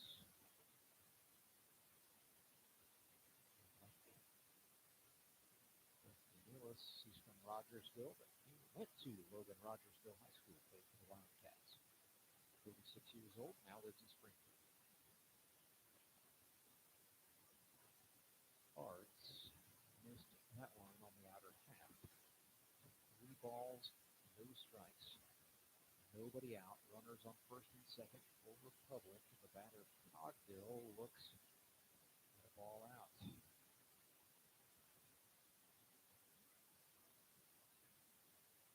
My apologies now at 3-1. Arts comes set. That is outside, ball 4. So Farron Cogdill walks for the second time. Back-to-back walks for Arts. Here in the 5th. That will bring up Tyler Gooden. The Locos have John Bortz in the on-deck circle. So Bortz will be the final batter of the inning.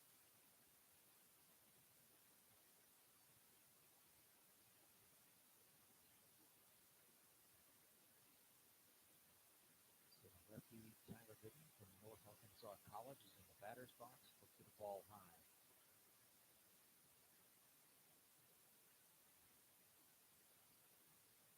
1-0. There's a breaker in for strike. So 1-1 counts even.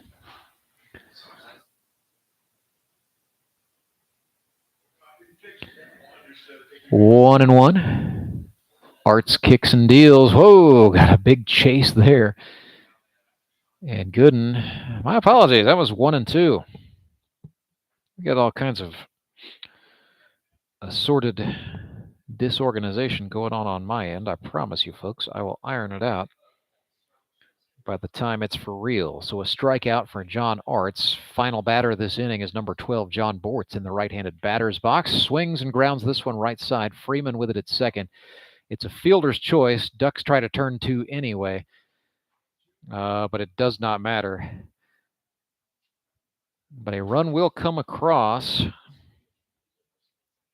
So that will actually make it 3-1 for the Locos on a 4-3 and then an E.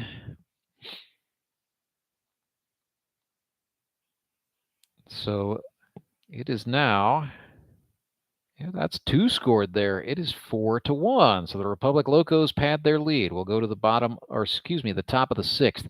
Right after this, the Grip and Rip Baseball League, live on YouTube, presented by Central Bank of the Ozarks.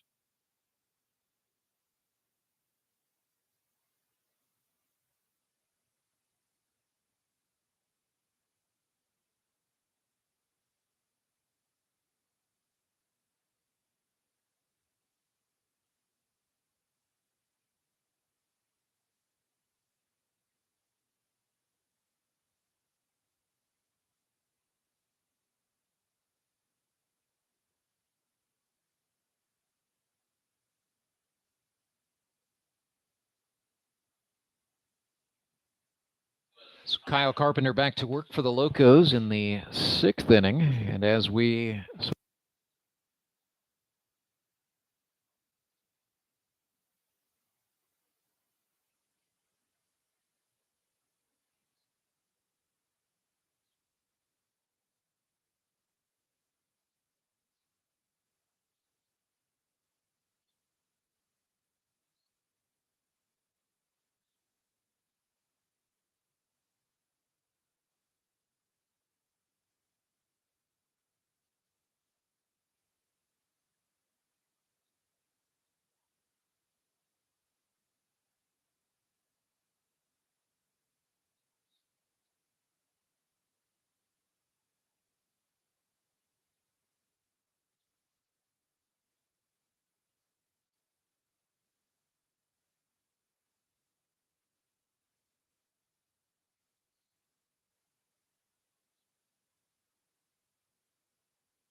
hit it, got it. Pitch to Blam, chopped to third. Bortz with it off his back foot. A brilliant throw by John Bortz. So the rookie from University of Wisconsin La Crosse, at the tender age of 41, continuing to impress with some slick plays today. Austin Kendrick in for the Mountain Ducks, singled out to center last time. That was off of John Bortz, but now facing the veteran Kyle Carpenter, who just got the call on the outer half. Signal a little late going up. Nevertheless, 0-1 to AK. Carpenter fires, didn't get the call that time, and it's 1-1. One of the same spot brought the ball up. It was just a little too out. Carpenter working at the outer half. That's a ball. 2-2. Not giving Kendrick anything inside. Again on the outer half, Kendrick swings and fouls that one off. That looked like it hit the throwing hand of the catcher Hazelhorst. He'll shake it off.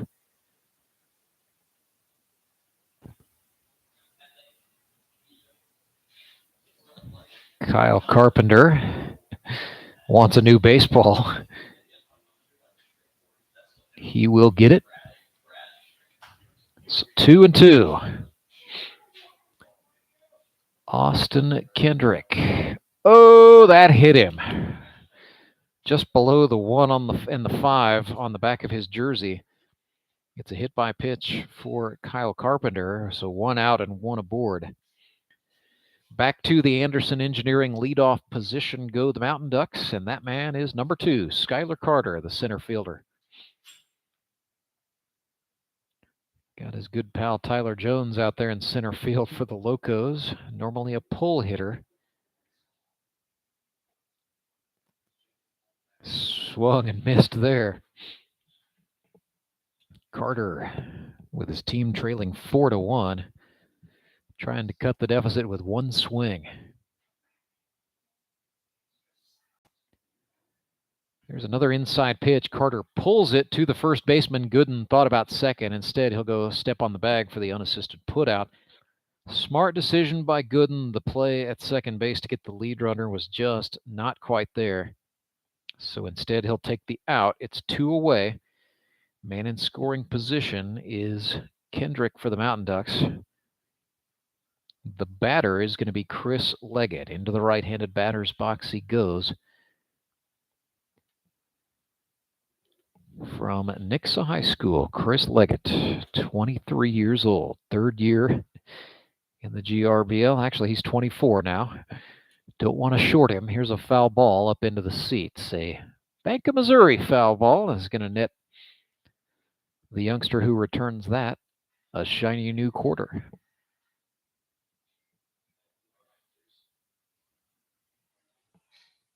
Carpenter looks in. He's going to get the sign from Hazelhorst.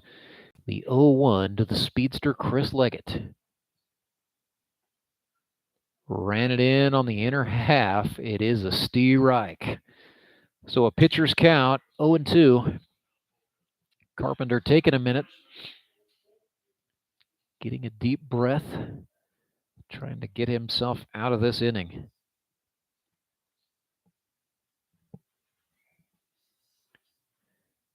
Kicks and deals. That's outside. Well, Carpenter did not try to sell it as an inning-ending strikeout. He knew he had missed.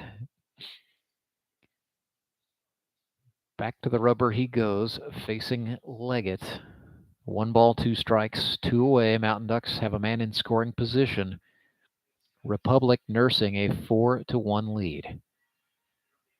Carpenter's pitch. Swing and a foul ball. We'll set him up and do it again.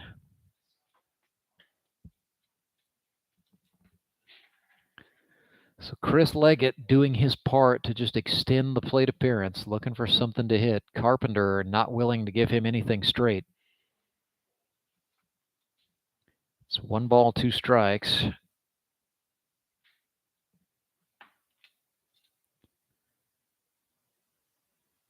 Fifth pitch of the appearance. Swing and a miss. Kyle Carpenter got him. So 2 innings of no-hit baseball, 3 strikeouts for Kyle Carpenter. And the score remains Republic Locos 4, Ozark Mountain Ducks 2. We'll go to the bottom of the 6th right after this. It is the GRBL Preseason Jamboree presented by Henry's Towing.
It's another Henry's Towing pitching change for the Ozark Mountain Ducks as John Arts will give the ball away to the right-hander, Mark Blem out of Morrisville, Missouri. Went to Marion C. Early High School.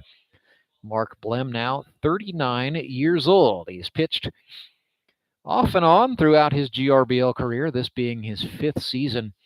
Had a really good year in 2019 when he was the 8th inning setup guy for the Henry's Towing High Rollers. 6 2/3 innings pitched that year, a 2.7 ERA, and was the winner of a 12-inning game that ended up being pivotal on that High Rollers Club's run to ring the Howard bell. A season ago with the Ozark Mountain Ducks, Blem did not pitch at all in game situations. He did pitch in the Jamboree. So his last in-game stats will be in 2020, also with the Mountain Ducks. 3 innings pitched, 7 hits, 4 earned runs that he'd like to have back, 6 strikeouts against 2 walks, and a hit by pitch. So Mark Blem getting a little bit of an opportunity perhaps to carve out his role. Definitely not a guy who wants to be a starting pitcher in this league, but would like to perhaps be what they call the bridge guy, someone who can come in and just give you 1 inning to protect a lead and then give way to a dominant closer. And Blem's going to get a pretty good taste of the action here. He will face Caleb Cole, Trent Simpson, and Cole Hazelhorst for the Republic Locos. So nothing like perhaps trying to expand your role with this Ozark Mountain Ducks club, and the first guy you get to face is the first member of the GRBL Hall of Fame. Caleb Cole looks at a pitch outside for a ball.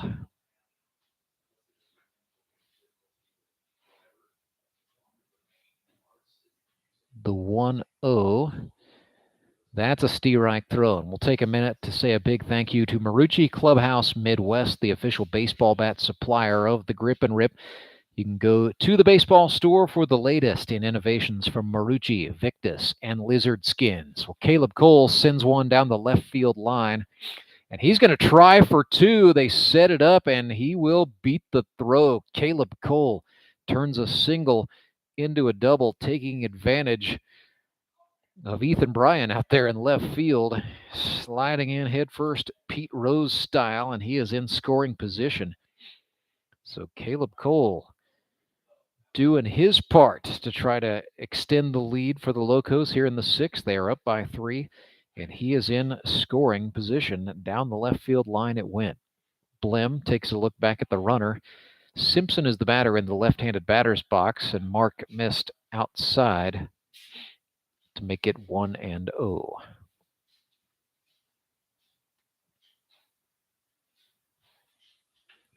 That was over the plate. Simpson sends it into center field. Carter on the run, a full-on layout and a catch.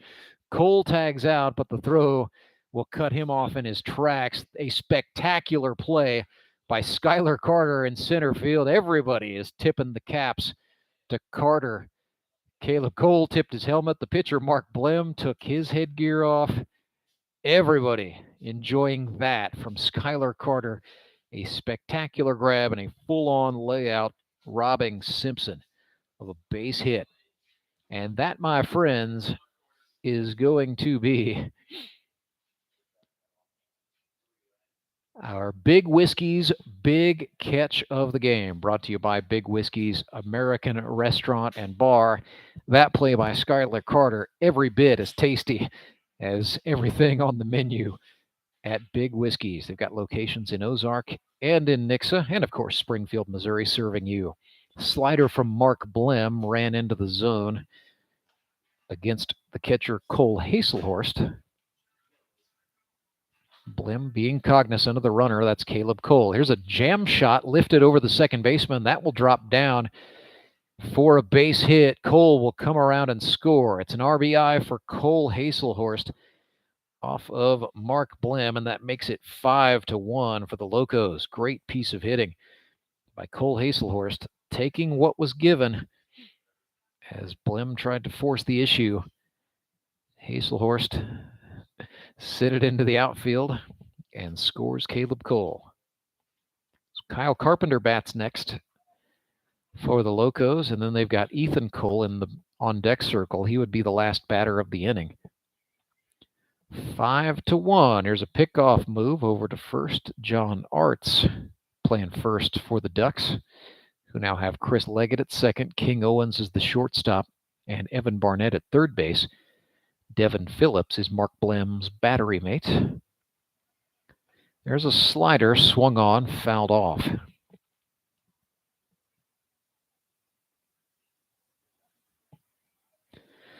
We'll add it's Brian in left, Carter in center, and Todd Tolbert in right for the Mountain Ducks, completing the defense. Just 3 minutes left in the session. I don't know if they're going to opt to extend it and let Ozark bat one more time. We'll see. Breaking ball, line to third. Barnett did a great job making the snag.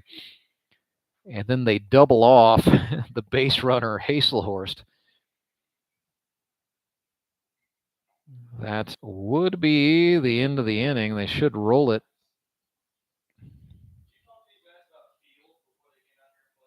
That is 5-3. So that will end it, and that might end the game. It might not. We'll see if the Ducks come to bat right after this. It's the Grip and Rip Baseball League. Coverage presented by Central Bank of the Ozarks, and I think they are going to go ahead and roll it. Yes, it is final. 5-1, the final score. The Republic Locos get the win in this game. We will go ahead and give our Elite Promotions Elite Performer of the game. We're going to go with Cole Hazelhorst. Had a double for an RBI back in the first, and then an RBI single in the sixth that tacked on an insurance run. So a very good day for Cole Hazelhorst. 2 for 3, a couple of RBIs, an extra base hit, and a big reason behind the plate as well that the Republic Locos 5-1 winners. They will wipe the slate clean. If you want to see the Locos in action for real, that's going to be Sunday, August 14th. They are scheduled to play at 3 o'clock, I do believe, against the Springfield Metropolitans. Ozark Mountain Ducks will be in action Friday, August 12th, as they take on the Moon City Mavericks. That one, a 7:05 p.m. first pitch under the lights on Friday night.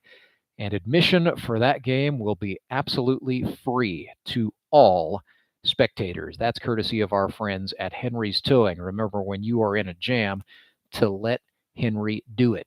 This internet telecast is not at all copyrighted by the Grip and Rip Baseball League for the enjoyment of our audience. Please share with your friends. Any use of this telecast or any pictures, descriptions, or accounts of the game without the GRBL's consent is strongly encouraged. This legal disclaimer presented by Tolbert Beetle, the official legal partner of the Grip and Rip Baseball League. Programming note, we're going to go ahead and sign off on the stream. We're going to do some technical reconfiguration behind the scenes. We will come back here right on the same YouTube channel. We will share the link again on our Facebook page. So don't leave your device. Coming up in about 15 or 20 minutes, we will bring you the third stanza of today's preseason jamboree, the Springfield Metropolitans hooking it up with the Branson Showmen. But until then, we wish you good afternoon from Ozark, Missouri.